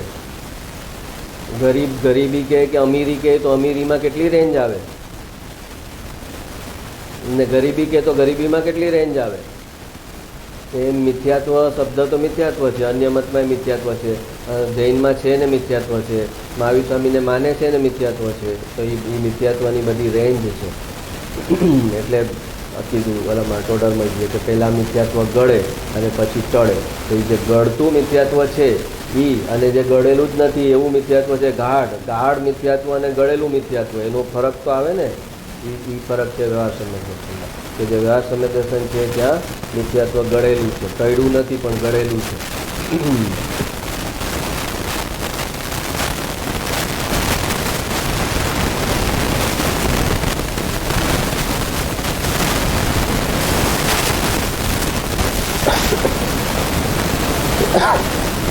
વિચાર કરી વસ્તુને ફરી ફરી સમજો.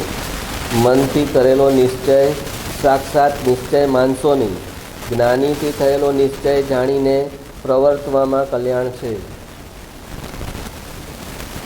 શું કહે છે? વિચાર કરી વસ્તુને ફરી ફરી સમજો. દરેક વખતે નવેસરથી સમજો. હું જાણતો જ નથી કાંઈ એમ કરીને સમજો. અને મનથી કરેલો નિશ્ચય સાક્ષાત નિશ્ચય એટલે સાચો નિશ્ચય માનશો નહીં. અહીંયા સાક્ષાત એટલે સાચો. મનથી કરેલો નિશ્ચય પોતે પોતાના સંદર્ભમાં ઓલો છોકરા હોય ને એસએસસીની એક્ઝામ આપવાની હોય ને કે શું લાગે છે તને કેટલા આવશે? તો કે 90% તો મને આવશે. તો પછી એના સરને પૂછવા જાય કે સાહેબ આના લખણ શું લાગે? તો કે 70% આવશે. તો કે મારો છોકરો કહે છે 90% મને આવશે. તો કંઈ કહે છે પણ હું તમને કહું 70% આવશે. તો એમ કહે કે તને જે લાગે એ તારા મનમાં જે વિકલ્પને તરંગ ઉઠે એને સાચો નહીં માનતો, પણ જ્ઞાની પાસેથી એન્ડોર્સમેન્ટ લેજે. સ્ટુડન્ટને કહે છે કે સર પાસેથી એન્ડોર્સમેન્ટ લેજે કે આ મને લાગે છે કે હવે 90% આવશે, તો સર એમાં સાઇન કરે તો સમજજે કે એ સાચું છે. તારા પોતાના નિર્ણય પર તું કહે કે મને 90% આવશે તો તું છેતરાઈ જઈશ. જ્યારે 70 આવશે ત્યારે દુઃખી થઈશ. તો કહે છે મનથી કરેલો નિશ્ચય સાક્ષાત નિશ્ચય માનશો નહીં. જ્ઞાનીથી થયેલો નિશ્ચય જાણીને પ્રવર્તવામાં કલ્યાણ છે. જ્ઞાની એમ કહે કે તને આ તું આ લેવલ પર છો, અથવા તો તારું આ આમ છે, અથવા તો તારો હવે આ દોષ ઘણો આમ પાતળો પડી ગયો, તો આ પોતે જ પોતાને કહે કે હવે તો મારો ઓલો ક્રોધ ઘણો ઓછો થઈ ગયો છે, હવે તો મારો ઓલો દોષ ઘણો ઓછો થઈ ગયો છે. તો કે એમ તારા નિર્ણયને જ્ઞાની સાથે મેળવણી કરજે કે મારું મને આમ લાગે છે, તમને શું લાગે છે મારા માટે?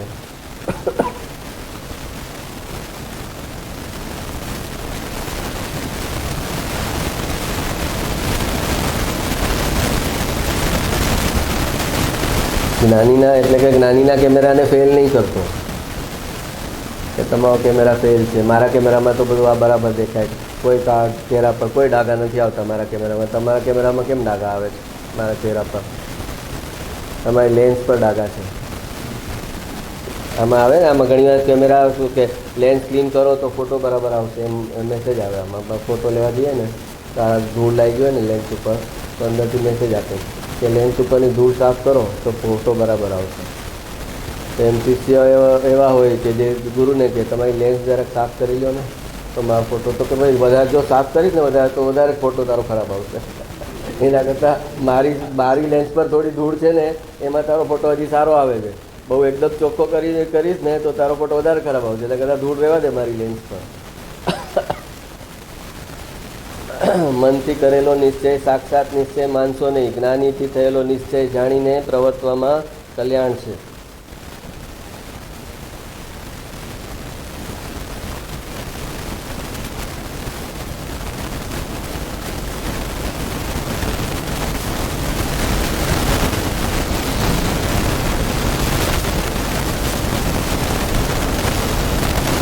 પંચ પરમેષ્ઠીમાં એ સામેલ છે. સવાલ પૂછે એટલે ગુરુદેવ કહે છે હા એને જ સાધુ કહેવાય, બીજા ક્યાં સાધુ છે? એટલે કે જે સાધુ જે છે એ પંચ પરમેષ્ઠીમાં સામેલ છે એ સાધુ? તો કે હા એને જ સાધુ કહેવાય, બીજા ક્યાં સાધુ છે? નમોલોએ સૌવ સાહુણમ, બાવા થઈને ફરે, લુગડા પહેરીને ફરે, એ બધા થઈ ગયા સાધુ? ધૂળે નથી સાધુ. ધૂળે નથી એટલે તેને પુણ્યાનુબંધી પુણ્ય પણ નથી. કેટલી ઊંચી વાત, સાવ શાંતિથી ને સરળતાથી કહી દીધી. બોલો કે તું જેને સાધુ ગણે છે વસ્ત્ર સહિત, અથવા તો ઓલા બાવા લુગડા પહેરીને ફરતા હોય ને બાવા હઠ યોગી હોય બધા, અન્ય મતના બાવા બધા, તો કે એને તું સાધુ સમજે. કેમ કે એવું લોકો કહેનારા છે કે આ તમારા જૈનમાં નમોલોએ સૌ સાવણમ છે તો સર્વ સાધુઓને નમસ્કાર, એમાં બધા અન્ય મતના સાધુ પણ આવી ગયા. એવું કહેનારા લોકો હતા કે તમારા નમોલોએ સવ સાવણમ તો જૈન ધર્મ તો વિશાળ છે, તમારા નમોલોએ સૌ એટલે સર્વ, આ લોકમાં સર્વ જેટલા સાધુ છે એ બધાને નમસ્કાર. તો એ સર્વનો મતલબ એ લોકોએ કાઢ્યો કે જે અન્ય મતના હઠયોગી બાવાઓ છે અથવા તો આ કપડાં પહેરેલા સાધુ છે એ બધા એમાં આવી ગયા. તો કે એમાં આવ્યા નથી તો જવા દે, પણ તું એ જેને સાધુ કહે છે ને લુગડા પહેરેલા સાધુ, એને પુણ્યાનુબંધી પુણ્ય નથી. એને પુણ્યાનુબંધી પુણ્ય એનો મતલબ એટલે કે જેને જે શ્રાવક તરીકે છે ને, જે ગૃહસ્થ તરીકે છે ને, એને પુણ્યનું બંધી પુણ્ય જનરેટ થતું હોય, એને પુણ્યનું બંધી પુણ્ય જનરેટ થતું હોય. અને આને કહે છે કે એને પુણ્યનું બંધી પુણ્ય નથી, કેમ કે શ્રદ્ધાનો ભયંકર દોષ કરી દીધો છે એણે. તો એને પુણ્યનું બંધી પુણ્ય જનરેટ નહીં થાય આટલા મોટા શ્રદ્ધાના દોષમાં. અને એના કરતાં ગૃહસ્થ છે અને એ જે આત્માના લક્ષ્ય થોડો સ્વાધ્યાય સત્સંગ કરશે, એને પુણ્યનું બંધી પુણ્ય જનરેટ થશે. કેમ કે એ ગૃહસ્થમાંથી સાચા સાધુપણા તરફ જવા માગે છે, અને ઓલો તો સાધુ થઈને ઓલરેડી ખોટે રસ્તે છે.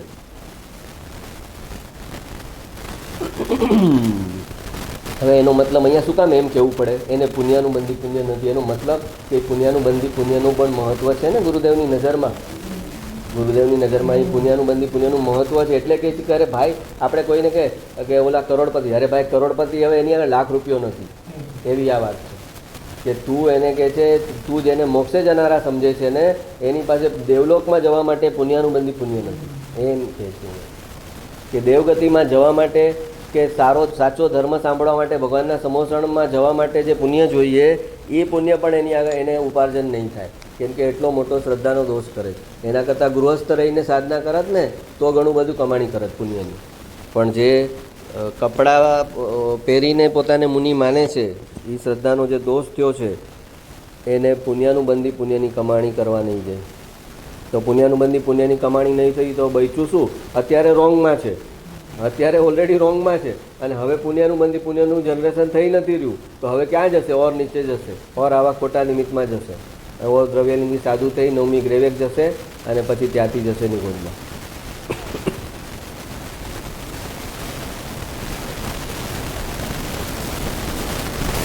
પંચમ કાળના તો આવા જ સાધુ હોય ને. શ્રોતા કહે છે પંચમ કાળમાં તમે આટલો સ્ટ્રિક્ટ સ્ટાન્ડર્ડ ક્યાં રાખો છો? પંચમ કાળમાં તો આવા જ સાધુ હોય ને, ભેટસેડવાળા. હા, તો કહે છે પંચમ કાળે પાણી નાખીને શીરો થતો હશે. હા, હલવો બનાવવા લોટના ઠેકાણે ધૂળ નાખતા હશે, ઘીને ઠેકાણે પાણી નાખતા હશે. પંચમ આરાનો હો કે ચોથા આરાનો હો, શીરો તો લોટ, સાકર ને ઘીનો જ થાય છે. તેમ પંચમ આરાના સાધુ હો કે ચોથા આરાના સાધુ હો, તે સમ્યક દર્શન જ્ઞાન ચારિત્રથી જ થાય છે. સમજમાં આવ્યું? આવી વાતો છે. પાંચમા આરામ શીરો છે ને, તો ધૂળમાંથી બનાવો શીરો.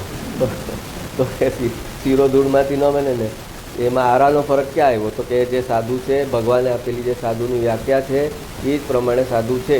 નથી તો તું ગૃહસ્થ રહીને આત્માની ઉપાસના કર ને. નથી પાડી તારી પાસે એ પ્રમાણે પાડી શકાતું, તો પણ ભગવાનની આજ્ઞાને મોડિફાઈ કરીને તું ક્યાં કરે છે બધી વસ્તુ?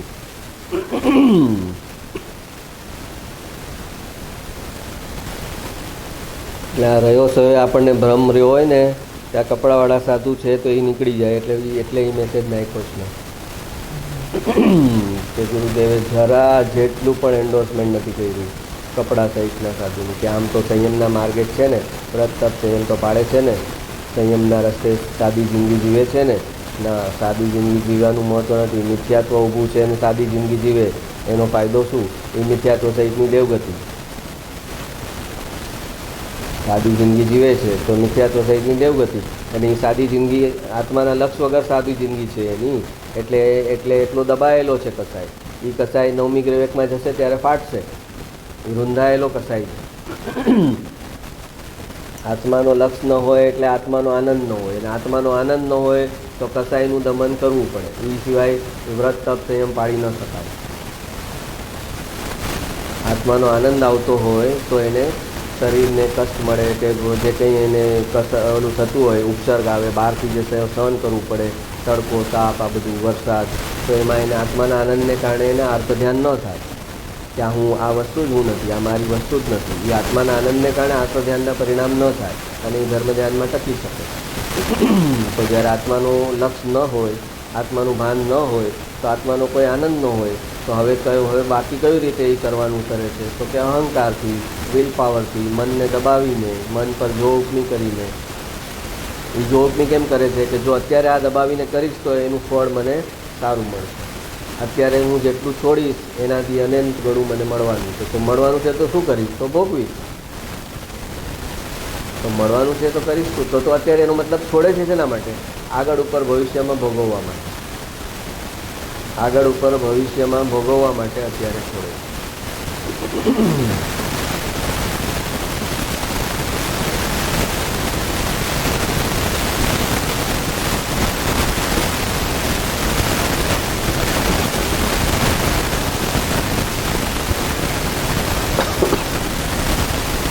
વિચારની નિર્મળતાએ કરી આ જીવ જો અન્ય પરિચયથી પાછો વળે તો સહજમાં હમણાં જ તેને આત્મયોગ પ્રગટે. છુપાડો તો અસત્સંગને તો છોડે જ નહીં. એક પત્રમાં અસત્સંગ છોડીશ નહીં ત્યાં સુધી તારું કલ્યાણ નથી. આજે એટલે ઓલું વાક્ય રાખ્યું ને કે શરદીની દવા ખાવી સહેલી છે. હા ભાઈ શરદી થઈ દવા આપો ખાઈ લીધી, પણ ઠંડા પીણા ઠંડા પાણી એ છોડવા મુશ્કેલ છે. એવી રીતે સત્સંગમાં જવું અને સત્સંગ કરવો સહેલો છે, પણ અસત્સંગને છોડવો એ અઘરો છે. વિચારની નિર્મળતાએ કરી એટલે કે વિચાર પોતાના નિર્મળ કરે. મલિન જે જઈ રહ્યા છે, બહિર્મુખ જઈ રહ્યા છે, ભૌતિકતા તરફ જઈ રહ્યા છે, એ વિચારને નિર્મળ કરે, શાંત કરે અને પોતાનું હિત શેમાં છે એ વિચારે. તો આ જીવ જો અન્ય પરિચયથી પાછો વળે તો સહજમાં હમણાં જ તેને આત્મયોગ પ્રગટે. એટલે સીધે સીધો અનુભવ થઈ જાય. તો કે ના, અનુભવ માટે પહેલાં તારું જે એનું જ્ઞાન ખેડાણ કરવાનું છે ને, તો કમસે કમ એ ખેડાણ તારું ચાલુ થાય, ભૂમિનું ખેડાણ ચાલુ થાય, પછી બિયારણ થાય. વિચારની નિર્મળતાએ કરી આ જીવ જો અન્ય પરિચયથી પાછો વળે તો અન્ય પરિચયમાં કોણ? જે અસત્સંગી છે એ. સાધર્મી અન્ય પરિચયમાં ન આવે તો હમણાં જ તેને આત્મયોગ પ્રગટે. અસત્સંગ પ્રસંગનો ઘેરાવો વિશેષ છે અને આ જીવ તેથી અનાદિકાળનો હિંસત્વ થયો હોવાથી શું કહે છે? અસત્સંગ પ્રસંગનો ઘેરાવો વિશેષ છે. તમે આજુબાજુમાં જુઓ, તમારો દિવસ શરૂ થાય એટલે જુઓ કે અસત્સંગથી જ ચાલુ થાય છે કે સત્સંગથી ચાલુ થાય છે. જો કુટુંબના સભ્યો જ અસત્સંગમાં છે ત્યાંથી જ તમારો દિવસ ચાલુ થાય છે. એને તો તમે ગણતા કુટુંબ આમને આમ આમાં આવનારું હોય તો એ કુટુંબને કીધું નથી સાધર્મી તરીકે ગણવાનું. કુટુંબનો રાગ એવો ખતરનાક રાગ કીધો. હા, કે કાળો સર્પનો નાગ છે એવો રાગ કીધો કુટુંબનો. ક્યાંથી આવી ગયું તારું કુટુંબ પ્રત્યેનું આટલું? તું અનંત કુટુંબો કર્યા અને જ્યારે જન્મ્યો ત્યારે એ કુટુંબને તે મારું કહી દીધું છે. એટલે એ રાગનું એટલું અશુભ ફળ છે કે એ જે એમાં મારાપણું જે એનું છે એ ખાલી એ 60-70 વર્ષ પૂરતું છે. જેવો નવામાં જશે એટલે નવી જગ્યાએ ઇન્વેસ્ટમેન્ટ કરશે. જેમ નિગોદનો જીવ એક ભાવ છોડે, એક શરીર છોડે ને બીજા શરીરમાં આવે એટલે બીજા શરીરને કહેશે આ મારું છે. એમ આ 60-70-80 વર્ષ પૂરતા એના જે સગા સંબંધી થયા, મા બાપ, ભાઈ બહેન, દીકરા, એને પોતાના ગણી લીધા આ મારા. અને એનું ભયંકર ફળ છે કે તે આટલા સ્પેનમાં અનંતકાળ છે, એમાં આટલો સ્પેન, એમાં જે થયું એને તે પૂરું એમાં ઇન્વેસ્ટમેન્ટ કરી દીધું આ મારા. હા, તો એ ત્યાંથી તો અસત્સંગ ચાલુ થાય છે સવારથી. અસત્સંગ પ્રસંગનો ઘેરાવો વિશેષ છે અને આ જીવ તેથી અનાદિકાળનો હિંસત્વ થઈ ગયો છે. એનું વીર્ય ખલાસ થઈ ગયું છે અસત્સંગ કરીને. અસત્સંગ એટલે જેમાં આત્માની કોઈ વાત નથી, તત્વની કોઈ વાત નથી. જેની સાથે આત્માની વાત ન થઈ શકે એની સાથે બેસ્યું શું? આત્માની વાત ન થઈ શકે તો શું વાત થઈ શકે? સંસારની વાત થઈ શકે, મોજ મજાની વાત થઈ શકે, રાગની વાત થઈ શકે. હા, તો પતી ગયું. તો તારા પરિણામ તો તત્વ તરફ તો ન રહ્યા જ નહીં, અતત્વ તરફ ગયા.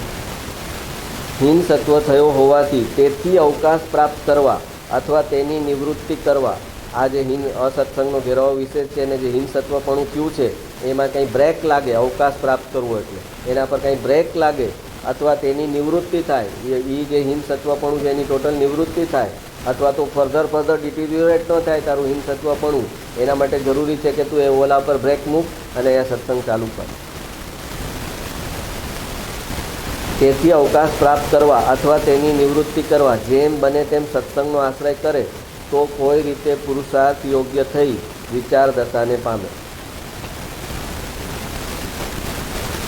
ઓલું બંધ કર અને આ ચાલુ કર એમ એટ એ ટાઈમ આપ્યું છે. હા, સત્સંગ કર એમ એટલું નથી આપ્યું, ઓલું બંધ કર.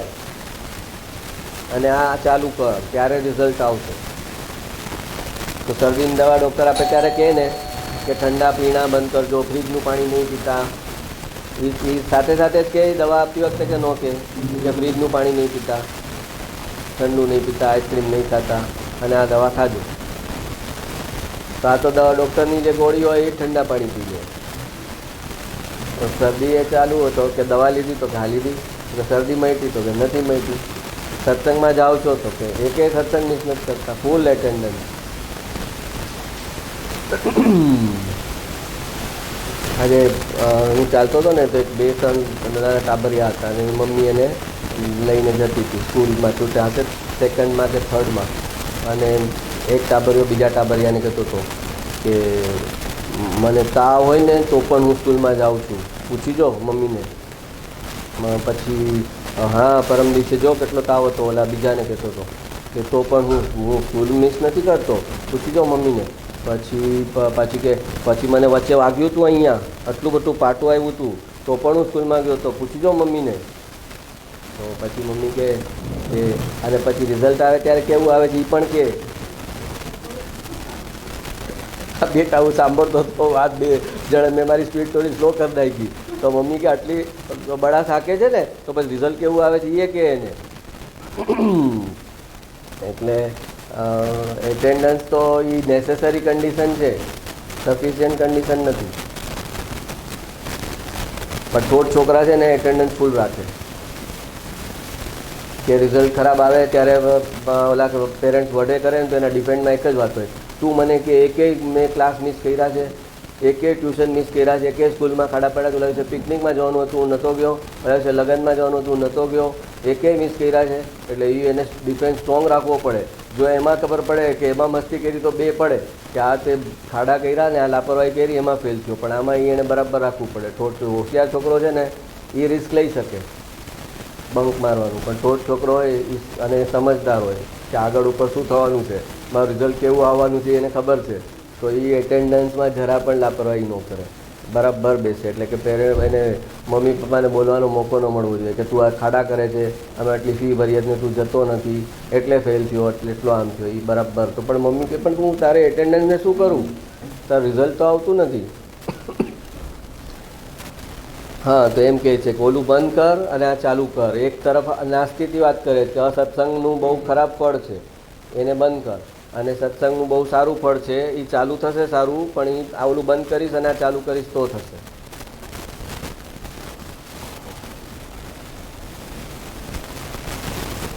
પોતાના દોષો ટળે એવા પ્રશ્ન કરે તો દોષ ટળવાનું કારણ થાય. પ્રશ્ન 2 પ્રકારના હોય, એક ક્ષયોક્ષમ વધે એવા પ્રશ્ન હોય, અને એક પોતે જ્યાં હોય ત્યાં પોતાનો જે દોષ પોતાને ખટકતો હોય કે આ દોષ મારે ટાળવો છે તો એની શું રીત છે, એને કેમ હું સુધારી શકું, એમાં એનું માર્ગદર્શન એને જોતું હોય. દોષના ટાળવાનું માર્ગદર્શન જોતું હોય એને. અને બીજો છે એને ક્ષયોક્ષમ વધારવાનું માર્ગદર્શન જોતું હોય. એને કારણ શુદ્ધ પર્યાય શું છે એ જાણવામાં રસ હોય, પણ એની પર્યાયમાં જે દોષ પરિણમી રહ્યા છે એની એને કિંમત આવી રહી છે, એની પર્યાયમાં જાગૃતિ નથી, બેહોશી છે, પર્યાયનું જ્ઞાન નથી, ભાન નથી. એને કેમ મારે જાગૃતિ કેમ વધે, મારી બેહોશી જે છે એ કેમ ઓછી થાય એ પ્રશ્ન ન હોય, અને ક્ષયોક્ષમ કેમ વધારવું એ પ્રશ્ન હોય, તો એ એને કાંઈ ફાયદો નહીં કરે. એ વધેલો ક્ષયોક્ષમ એણે ઓલા 12 ઓર્નામેન્ટ પહેર્યા હોય ને એમ એને પહેર્યો છે, સારા સારા ઓર્નામેન્ટ પહેર્યા છે, પણ પોતાનું ચહેરો તો કદરૂપો છે, અને સારા સારા ડ્રેસ અને સારા સારા ઓર્નામેન્ટ પહેરી લીધા તો એ સુંદર દેખાશે. એ જે ઓર્નામેન્ટની જેમ પહેરેલું છે એનું કેરી ફોરવર્ડ નથી થવાનું, આવતા ભાવમાં કેરી ફોરવર્ડ બી નહીં થાય. તો દોષ ટળે એવા પ્રશ્ન કરે તો દોષ ટળવાનું કારણ થાય. દોષ ટળવાનું કારણ ક્યારે થાય કે દોષ ટળે એવો પ્રશ્ન કરે તો પહેલાં દોષનો સ્વીકાર કરે, દોષને એગ્રી કરે કે મારામાં દોષ છે. જાહેરમાં ન પૂછી શકે તો ખાનગીમાં પૂછે, પણ દોષની કાંઈ વાત ન કરે, દોષની કોઈ ચર્ચા ન કરે, અને જ્ઞાન બટોરતો જાય, લેતો જાય, તો એ નિશ્ચયાભાસનો એક રસ્તો છે. સૂક્ષ્મ રસ્તો છે. આગળ ઉપર એ નિશ્ચયાભાસમાં હાઈવે સાથે કનેક્ટ થશે.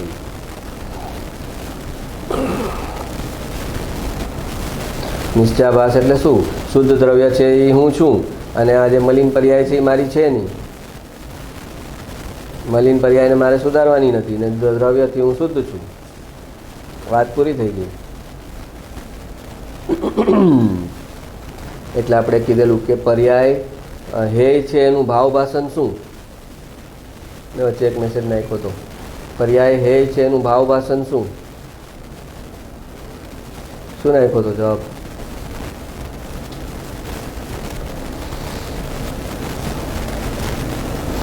ગુરુદેવ કહે ને પર્યાય હે છે, હે છે, હે છે, તો એને કેવી રીતે વાંચવાનું? એનો ભાવ શું લેવાનો? એનો પર્યાય હે છે એનું ભાવભાષણ શું?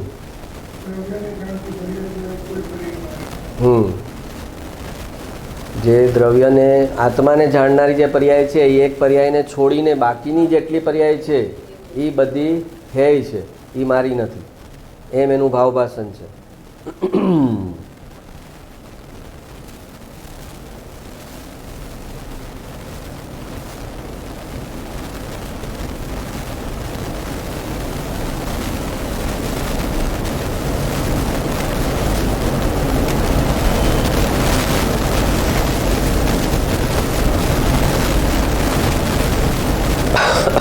અનુભવ દ્રવ્યનો છે કે પર્યાયનો છે? અનુભવમાં એકલું દ્રવ્ય કે એકલી પર્યાય નથી, પણ સ્વસન્મુખ વળીને પર્યાય દ્રવ્ય સાથે તદ્રૂપ થઈ છે ને દ્રવ્ય પર્યાય વચ્ચે ભેદ નથી રહ્યો. આવી જે બંનેની અભેદ અનુભૂતિ તે અનુભવ છે. દ્રવ્ય પર્યાય વચ્ચે ભેદ રહે ત્યાં સુધી નિર્વિકલ્પ અનુભવ થાય નહીં. અનુભવ વખતે દ્રવ્ય ને પર્યાય એમ બે નથી, અનુભવ એકનો જ છે. પરિણમતા દ્રવ્યનો અનુભવ છે. અનુભવ કેવો છે? પરિણમતા દ્રવ્યનો અનુભવ છે. એમાં પર્યાય જે છે એ દ્રવ્ય પરિણમી રહ્યું છે, એ જ પર્યાય જે છે એ દ્રવ્યનું જ પરિણમન છે. તો પરિણમેલું દ્રવ્ય એનો અનુભવ છે. પૃથ્વી ફરી રહી છે ગોળ, તો કે આ ગોળ પર્યાય છે એ ફરવાનું એની પર્યાય છે, પૃથ્વી અલગ છે, તો કે ભાઈ અલગ ક્યાં છે? એ ફરી રહેલી પૃથ્વી મને અનુભવમાં આવે છે. એમ પરિણમી રહેલો આત્મા અનુભવમાં આવે છે. એ સમયે આ દ્રવ્ય ને આ પર્યાય એમ અનુભવ નથી. અને એનો મતલબ એમ કોઈ માને કે પર્યાય ને દ્રવ્ય અભેદ થઈ જાય છે, તો એમ પણ નથી. અભેદ થઈ જાય છે એનો મતલબ એમ છે, એનું ભાવભાષણ એમ છે કે ભેદ હોવા છતાં ભેદ અનુભવમાં નથી આવતો, એ અભેદ છે. ભેદ હોવા છતાં અનુભવમાં ભેદ નથી આવતો, અનુભવમાં આખી વસ્તુ જ હોય એવી રીતે અનુભવ થાય છે, એને કીધું કે અભેદનો અનુભવ છે. પણ અભેદનો અનુભવ છે એમાંય ભેદ તો છે, ભેદ છે, પણ ભેદ અનુભવમાં નથી આવતો. તો અનુભવમાં નથી આવતો તો પછી ખબર કેમ પડે? તો કે જ્ઞાનમાં છે. જ્ઞાનમાં છે. જે આપણે લીધેલું કે તમે ચમચીથી રસ ખાધો, તો રસનો તમે કોઈને કહો રસ ખાધો એમ કહો કે ચમચી ખાધી એમ કહો? ચમચીનો સ્વાદ તો આવે.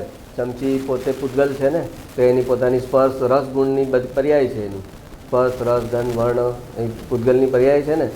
સ્ટીલની ચમચી છે તો એનો પોતાનો એક સ્વાદ છે. તો તમે રસ ખાધો, તો રસ ખાધો ત્યારે રસ ગયો અને ચમચી બહાર નીકળી ગઈ. ચમચીનો અનુભવને તમે ગૌણ કરી નાખો. એમ પર્યાયનો અનુભવ દ્રવ્યમાં થાય છે, પણ એ પર્યાયને ગૌણ કરીને દ્રવ્યનો અનુભવ થયો એમ જ ગણવામાં આવે છે. પર્યાયનો અનુભવ થયો દ્રવ્યમાં, અરે દ્રવ્યનો અનુભવ થયો પર્યાયમાં, પણ પર્યાય એ ચમચી રૂપે છે. ચમચી રસ મોઢામાં મૂક્યો, ચમચી પાછી ખેંચી લીધી અને કીધું કે રસ ખાધો. ચમચી સાથે રસ સાથે ચમચી પણ ખાધી, ચમચીનો સ્વાદ આવ્યો એમ કોઈ નથી બોલતું. તો એવી રીતે પર્યાયમાં દ્રવ્યનો અનુભવ થયો, પણ દ્રવ્યનો અનુભવ થયો એમ કહે છે. પર્યાયે પોતે પર્યાયનો અનુભવ ન કર્યો એક સમયનો, પણ જે શાશ્વત ત્રિકાળી દ્રવ્ય છે એ જ હું છું એમ એને અનુભવમાં આવ્યું, એટલે કીધું કે એ અભેદ છે. પણ છે તો એક સમયની પર્યાય કહે છે કે હું શાશ્વત છું. પછી બીજે સમયે બીજી પર્યાય આવે છે, એ કહે છે કે હું તો શાશ્વત દ્રવ્ય છું. ત્રીજે સમયે ત્રીજી પર્યાય આવે છે, એ પાછી કહે છે કે હું તો આ શાશ્વત દ્રવ્ય છું. તો ભેદ હોવા છતાં અનુભવમાં અભેદ આવે છે. દ્રવ્ય પર્યાય વચ્ચે ભેદ રહે ત્યાં સુધી નિર્વિકલ્પ અનુભવ થાય નહીં. આ દ્રવ્ય અને આ પર્યાય એવો ભેદ જો રહે તો એને અનુભવ ન થાય.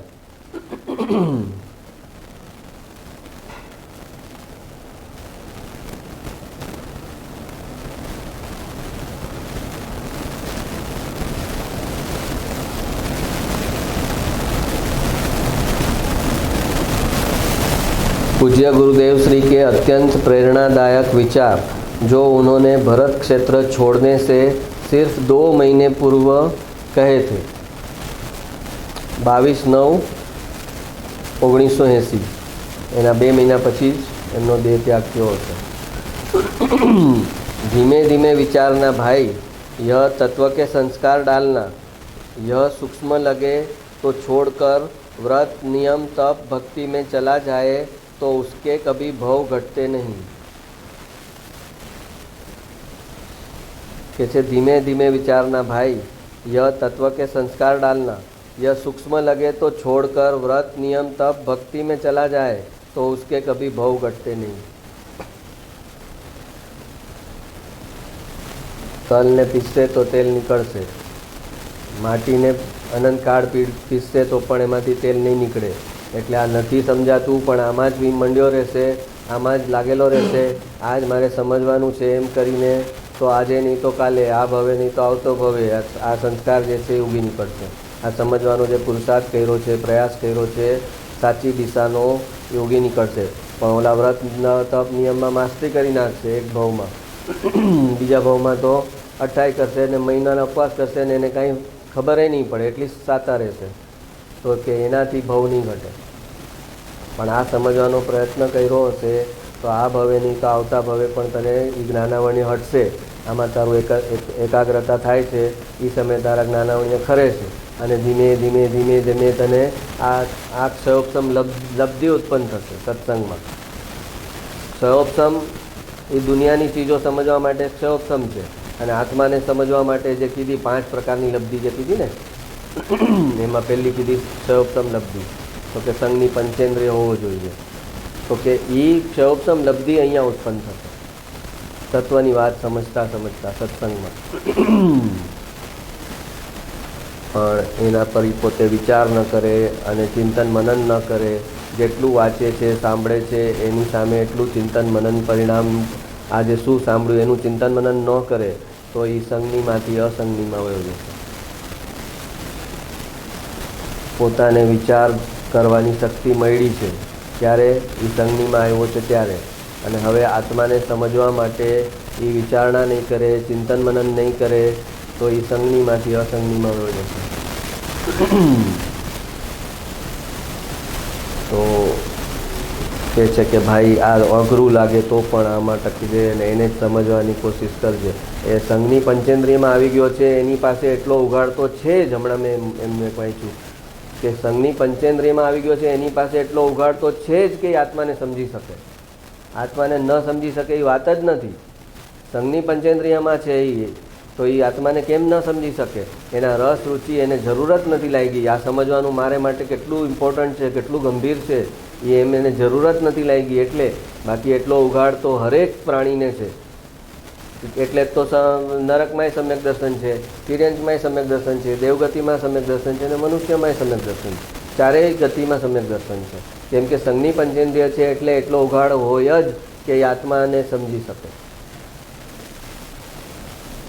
પણ આત્મા પ્રત્યે અતિશય દ્વેષ કરે, આ બધું સમજવાનું મારા બસનું નથી અને ઓલા ક્રિયા આપણને સારી પડશે, આ જ્ઞાન આપણને ન ચડે, એમ જ્ઞાન ન ચડે કરી અને પોતે પોતાના જ્ઞાનાવણી નવા બનાવે.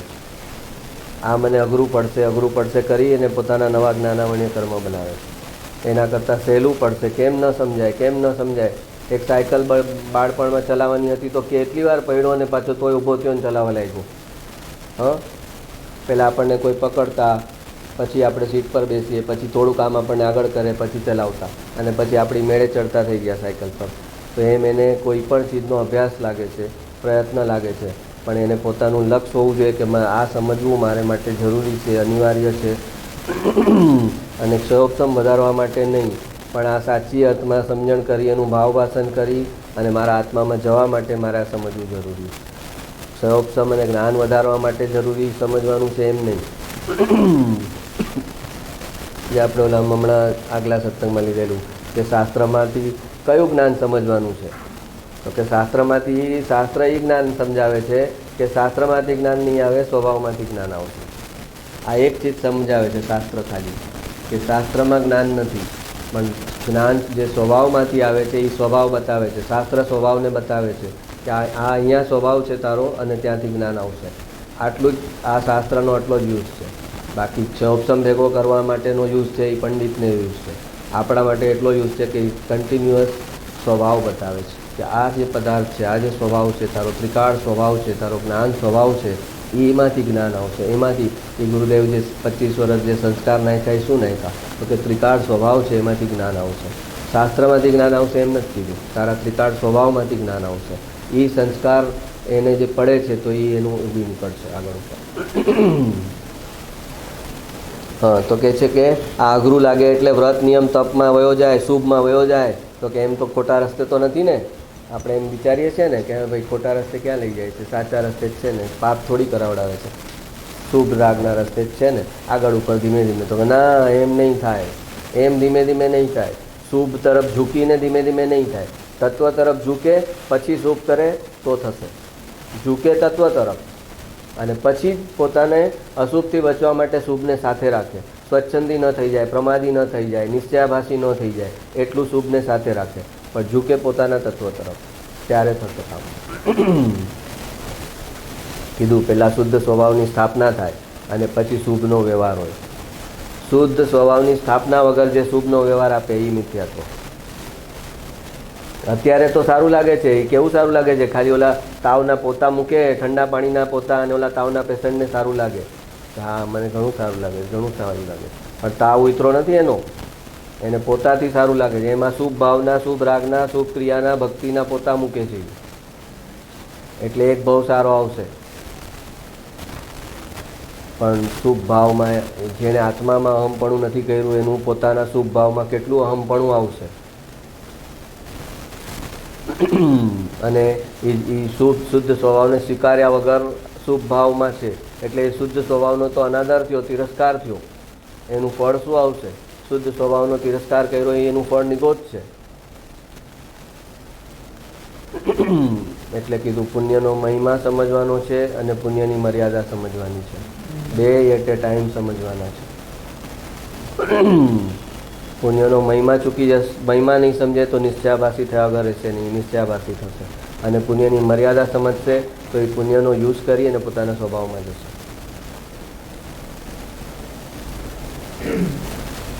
हाँ, यह सम्यक दर्शन कदाचित न मिले तो भी उसका संस्कार डालता जाए.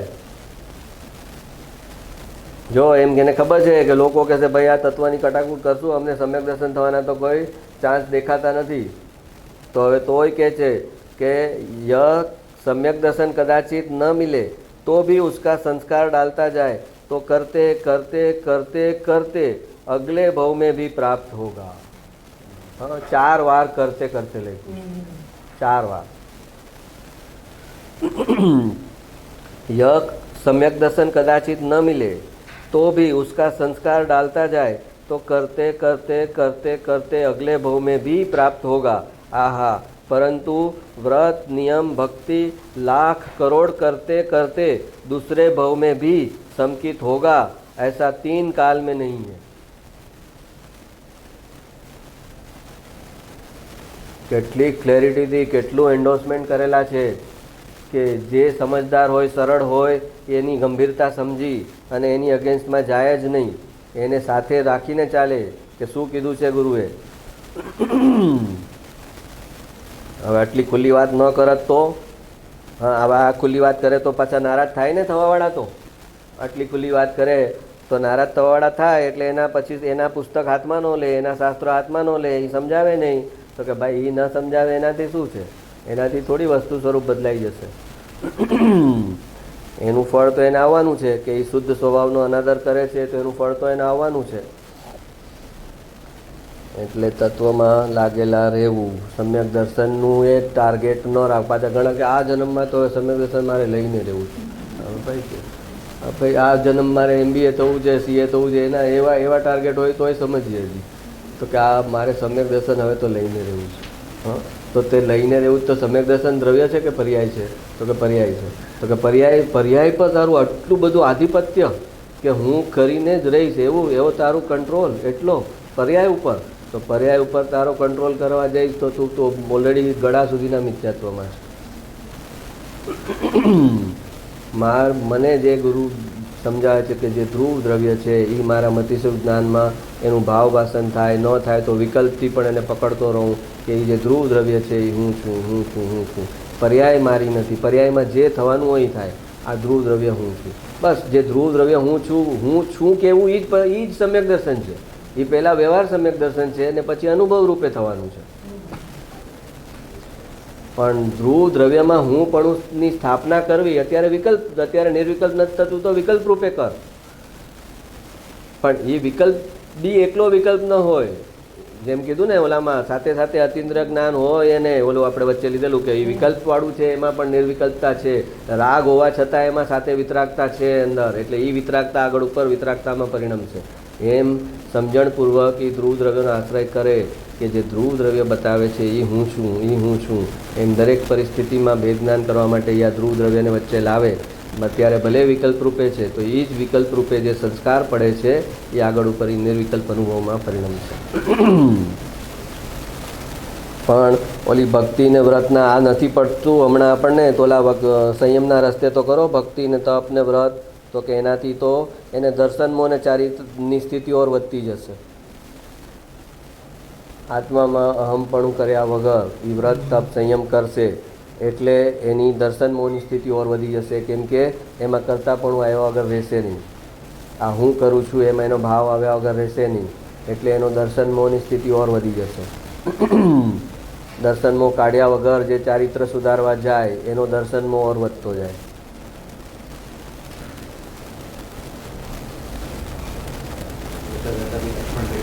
હે 2 મહિના પહેલાં કે એકલા શુભ ભાવના અતિરેકમાં કોઈ ન હોવું જોઈએ. એની આમ ક્લિયર કટ ડિમાર્કેશન લાઈન મૂકી ફૂલ એન્ડોર્સમેન્ટ સાથે. વિનયવંત શિષ્યને એક ભૂલ માટે એકવાર જ ટોકવો પડે. અવિનયી શિષ્યને એક જ ભૂલ માટે વારંવાર ટોકવો પડે. આપણે કે સમજદાર કો ઇશારા કાફી. मैं एक गज़ल लिखी थी वर्षों पहला, ना समझ को कहाँ कुछ होता है काफ़ी, समझदार को इशारा भी होता है काफ़ी. हिंदी में एक गज़ल लिखी थी वर्षों पहला, ना समझ को कहाँ कुछ होता है काफ़ी. એને કેટલુંય સમજાવો દરેક વખતે એને પેલી પીળી આગમાં હાથ નાખ્યો હોય પછી હવે એને કોઈ આગમાં હાથ નથી નાખવાનો તો કે આગ કેવી હોય તો કે પીળી હોય તો પછી લીલી આગ ગોતી આવે એમાં હાથ નાખે, પછી બ્લુ આગ ગોતી આવે એમાં હાથ નાખે. પણ સમજદારને એક શોર્ટમાં કીધું હોય કે અહીંયા તારે સાવધાની રાખવાની છે તો પછી એમાં એ બધું એનું એલાબોરેશન પોતે કરી લેશે. અને ઓલો હોય ને જો ચિઠ્ઠીના ચાકર જેને કહેવાય, આપણે ગુજરાતીમાં એમ કે છે ઓલો નોકર માટે આવે કે તો એ તો ચિઠ્ઠીના ચાકર છે, એટલે કે નોકરને ચિઠ્ઠી લખી આપી હોય શેઠે કે તું આમાં બજારમાંથી લઈ આવ, એને ચિઠ્ઠીના ચાકર કહેવાય. તો સમજો કે ઓલા બેને ચિઠ્ઠી લઈ કીધી, એને સેન્ડવિચ બનાવવાની હતી તો એ બેને કીધેલું કે તું ટમેટા લેજે આટલા, કાકડી લેજે, અને બ્રેડ છે ને ઓલો જે હોય છે ને પાણીપુરીના ભૈયા આગળ જે ઓલો ઊભો હોય ને એની પાસેથી બ્રેડ નહીં લેતો, બીજો ભાઈઓ જે ઊભો હોય ને એની જ આગળથી બ્રેડ લેજો. તો ઓકે, હવે આ ચિઠ્ઠીના ચાકર કેવા આવે તો કે આવી ગયો લેવા તો ઓલો ભાઈઓ હતો જ નહીં, તો કાકડી ટમેટા બધું લઈ આવ્યો તો કે બ્રેડ, તો કે બ્રેડ નથી, તો કે તમે લાવ્યો કેમ નહીં, તો કે તમે જે ભાઈઓ કે દુકાન કીધી હતી બંધ હતી. અરે બંધ હતી તો બીજેથી લઈ લેવાતા બ્રેડ, તો કે પણ તમે કીધેલું કે એ બીજા કોઈના નહીં એના જ બ્રેડ જોઈએ મને, તો પછી હું એમને આવ્યો. તો એને કોમન સેન્સ ન હોય ચિઠ્ઠીના ચાકરને, એને જેમ કીધું હોય એક્ઝેક્ટલી એમ જ કરે. અલા આમાં ઘણા સ્ટુડન્ટ હોય કે કોઈકને એમ કહીએ આપણે કે ભાઈ આ છોકરો બરાબર નથી, તું એની સાથે આ રીતનું ઇન્ટરેક્શન નહીં કર, હા, એની સાથે નોટ્સનું ઇન્ટરેક્શન નહીં કર, આ છોકરો બરાબર નથી. તો એ નોટ્સનું ઇન્ટરેક્શન બંધ કરે. પછી થોડા દિવસે પછી આપણે જોઈએ કે આ ફૂલસ્કેપ કોનો છે, આ ફૂલસ્કેપ ક્યાં તારી આગળ ક્યાંથી આવ્યા? તો એના પર ઓલાનું સ્ટેમ્પ હોય તો કે આ મારે ફૂલસ્કેપ છૂટા ને એટલે ખૂટ્યા ને એટલે એની પાસેથી લીધેલા કોલેજમાં. તો કે તને કીધું છે એની સાથે ઇન્ટરેક્શન ઓછું કરવાનું. તો કે પણ તમે નોટ્સનું ઇન્ટરેક્શન કરવાનું મનાઈ કરી છે, ફૂલસ્કેપની ક્યાં ના પાડી છે? પછી એને કહેવું પડે કે ફૂલસ્કેપ નહીં, આપણે એની સાથે નહીં કરો. તો કે ઓકે. પણ થોડા દિવસ પછી પેન હોય એની આગળ, તો કે આ કોની છે? તો કે ઓલા ફ્રેન્ડની. તો કે પણ પેન, તો કે પેનની તમે ક્યાં ના પાડી? ફૂલસ્કેપની ના પાડી. હા, એટલે જેને લીલી, લાલ, પીળી, બ્લુ બધી આગમાં હાથ નાખે પછી જ નિર્ણય પર આવે કે આગ દજાડે. હજી એ નવા કલરની કોઈ આગ આવે તેમાં કચરો કરવા જાય કે આ આગ તો કીધી નથી. તો કે વિનયવંત શિષ્યને એક ભૂલ માટે એકવાર જ ટોકવો પડે, એકવાર કહી દેવામાં આવે કે આ ચીજનું તારે ધ્યાન રાખવાનું છે, એટલે પછી બાકી બધું એલાબોરેટ કરીને સમજી લે. જુદા જુદા પ્રસંગમાં, જુદી જુદી સ્થિતિમાં ફરી ફરીને એને ટોકવું ન પડે. અવિનયી શિષ્યને એક જ ભૂલ માટે વારંવાર ટોકવો પડે.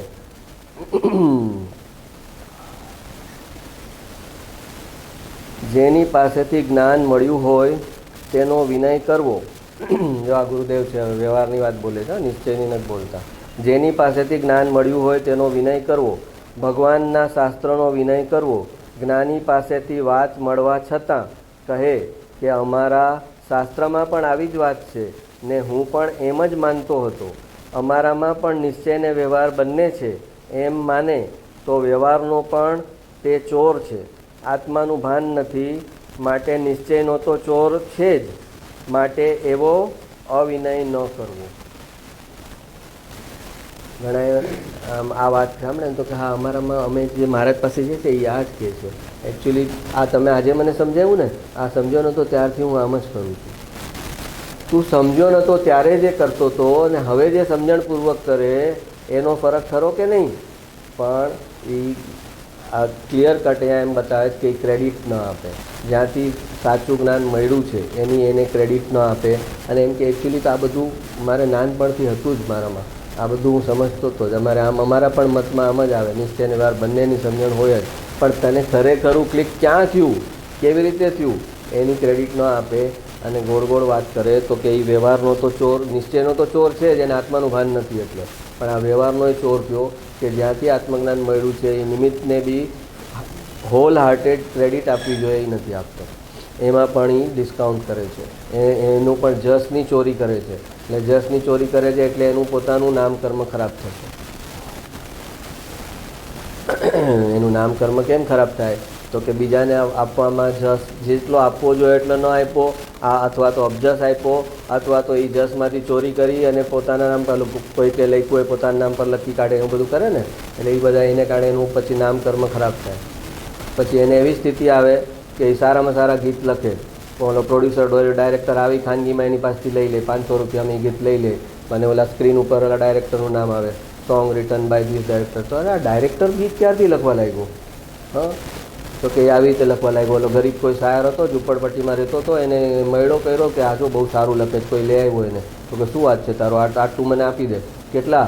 તો કે 5000. તો કે હા 5000માં આપી દે. 5000માં આખું લઈ લે લખેલું અને પછી એમાંથી પોતાના નામે કરે. એ આગલું જસ ખાધું છે ને એટલે એને આવું આવશે. અને અત્યારે જે ખાય છે એનું આગળ થશે એ અલગ.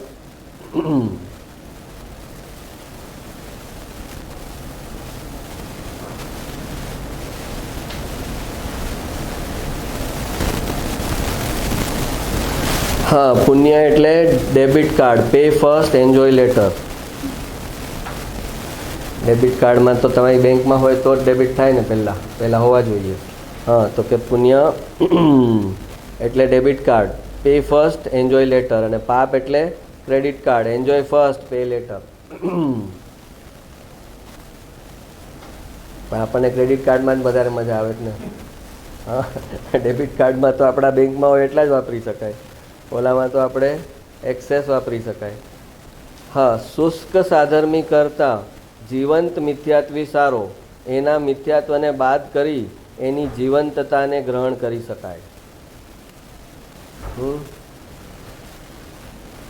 શુષ્ક સાધર્મી, સાધર્મી એમ કે સાધર્મી તો વાત્સલ્ય, સાધર્મી સાથે પણ શુષ્ક સાધનની કરતાં ઓલો જીવંત મિથ્યાત્વી સારો. જે ઓલા કૃપાળુદેવ ઓલા કબીરની ભક્તિ હતી તો એમાં મોકલા હતા કે ત્યાંથી ભક્તિ શીખીને આવો, કે કેવી ગુરુ ભક્તિ છે, કેવી આજ્ઞા ભક્તિ છે, કેવું ગુરુ પ્રત્યે સમર્પણ છે, એ ત્યાંથી શીખીને આવજો. પછી આત્માનું સ્વરૂપ હું સમજાવીશ. એ ત્યાંથી નહીં લેતા, આટલો માલ ત્યાંથી લેજો, બાકીનો હું આપીશ. એટલો એ લોકો પાસે બહુ સારો છે.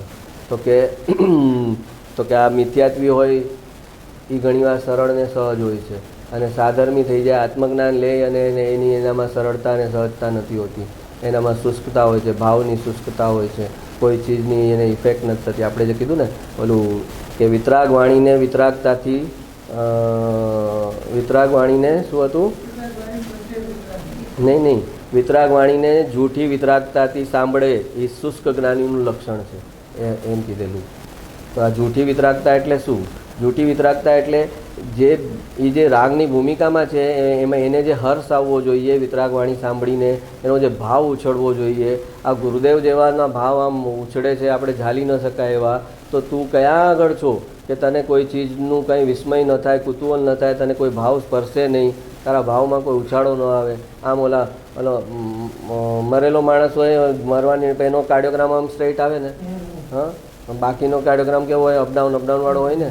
તો કે એના ભાવમાં કોઈ અપડાઉન જ ન હોય, એક સરખો. એ જૂઠી વિતરાગતા, એને કાંઈ ટચ ન થાય. આપણે તો ભાવ તો ભવનું કારણ છે, ભાવ તો ભવનું કારણ છે, તો ભાવ પ્રદર્શિત ન કરવું. હા, તો કે ભાવ ભવનું કારણ છે, પણ તું એ જે ભાવને દબાવે છે એ ઇટસેલ્ફ ભાવ થયો. હા, ભાવ ભવનું કારણ છે ને, તો તું ભાવને દબાવે છે જે ભાવપૂર્વક, એ તો અશુભ ભાવ થયો. તો એ અશુભ ભાવ કેવા ભાવનું કારણ થશે?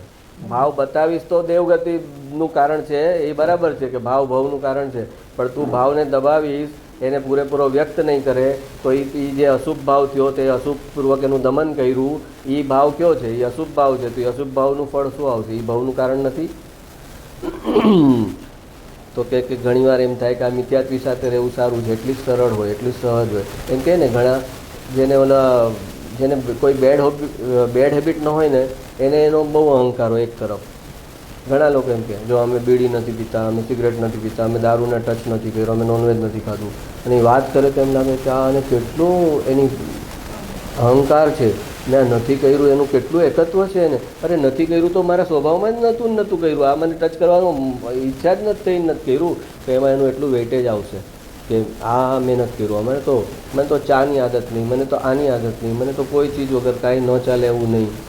અરે પણ આ ન ચાલે એવું નહીં, એમાં તારું જે એકત્વ આવી ગયું છે એ સૌથી વધારે ભયંકર ખરાબ આદત થઈ ગઈ. દોષ નથી, આ ચીજનો દોષ નથી, નહીં દોષ નથી, એનું જે એકત્વ છે. અને ઓલો જે દોષવાળો હોય ને, એની બિચારાની આંખ ઝૂકેલી હોય કે ભાઈ આપણે તો છે ને, આપણે તો બધા દોષ છે આપણામાં. તો એની આંખ ઝૂકેલી હોય અને એની અંદર અફસોસ હોય, અને એ અફસોસ કરીને એને પુણ્ય બને, અને આને દોષ ટાળેલા છે એનો ગર્વ કરે છે, એને પાપ બને. દોષ ટાળેલા છે એનો જે ગર્વ છે એ સૌથી મોટો દોષ થઈ ગયો. અને એટલે આવા દોષવાળા હોય છે એ લોકો સરળ હોય, સહજ હોય, અને આ જે દોષ ટાળેલા છે ને એ અસહજ થઈ જાય, કોલર ટાઈટ કરીને ફરે. એમ દોષવાળો બિચારો હોય કે આપણામાં તો દોષ છે ભાઈ, આપણે તો પામર માણસ છે, એમ એની અંદર ભાવમાં હોય, લઘુત્વ ભાવ હોય એની અંદર, અને આ દોષ ન હોય અને પાછું એને ગુરુત્વ ભાવ હોય. ઓલું એક પેજ હતું ને, પોતાનું ગુરુત્વ, પોતાના ગુણોનું શું હતું, ઓલા તત્વ વિચારમાં નાખેલું હતું તે.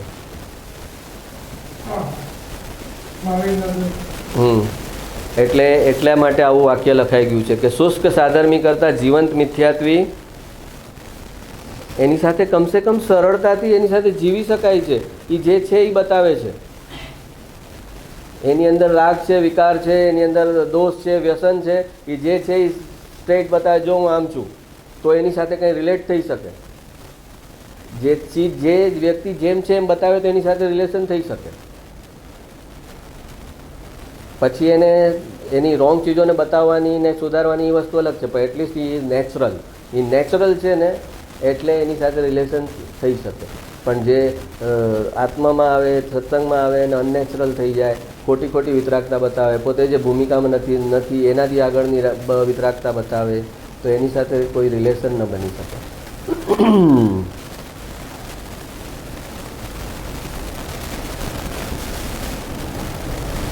હા, શરદીની દવા લેવી સહેલી છે, પણ ઠંડા પીણા છોડવા સહેલા નથી. એ રીતે જ સત્સંગમાં જવું સહેલું છે, પણ અસત્સંગ છોડવો સહેલો નથી. સત્સંગ તમે કહો અઠવાડિયામાં 2 વાર, તો અમે 2 વાર આવી જઈશું, પણ તમે કહો તમારો અસત્સંગ બધો કટ કરો, તો કે જરાક થોડોક તો ટાઈમ આપો. અસત્સંગને અમે ધીમે ધીમે ખેંચીએ છીએ. અમુકમાં ખેંચવા માંગે, ત્યાંમાં છોકરાઓ અમને ખેંચવા નથી દેતા, અમારા મા બાપ અમને ખેંચવા નથી દેતા. હા, નિમિત્તો બધા જુદા જુદા છે. હવે કેમ કરવાનું એનું? તો કે અસત્સંગ છોડવો અઘરો છે. એમાં એ ક્લિયર રહેવું પડે કે ખરેખર એ છોકરાઓના દબાણવશ જ આપણે કર્યું છે કે આપણને પણ એમાં કંઈ રસ આવતો હતો. એ પાછું અંદર પરિણામમાં ભેદ પાછું પોતે કરવો પડે.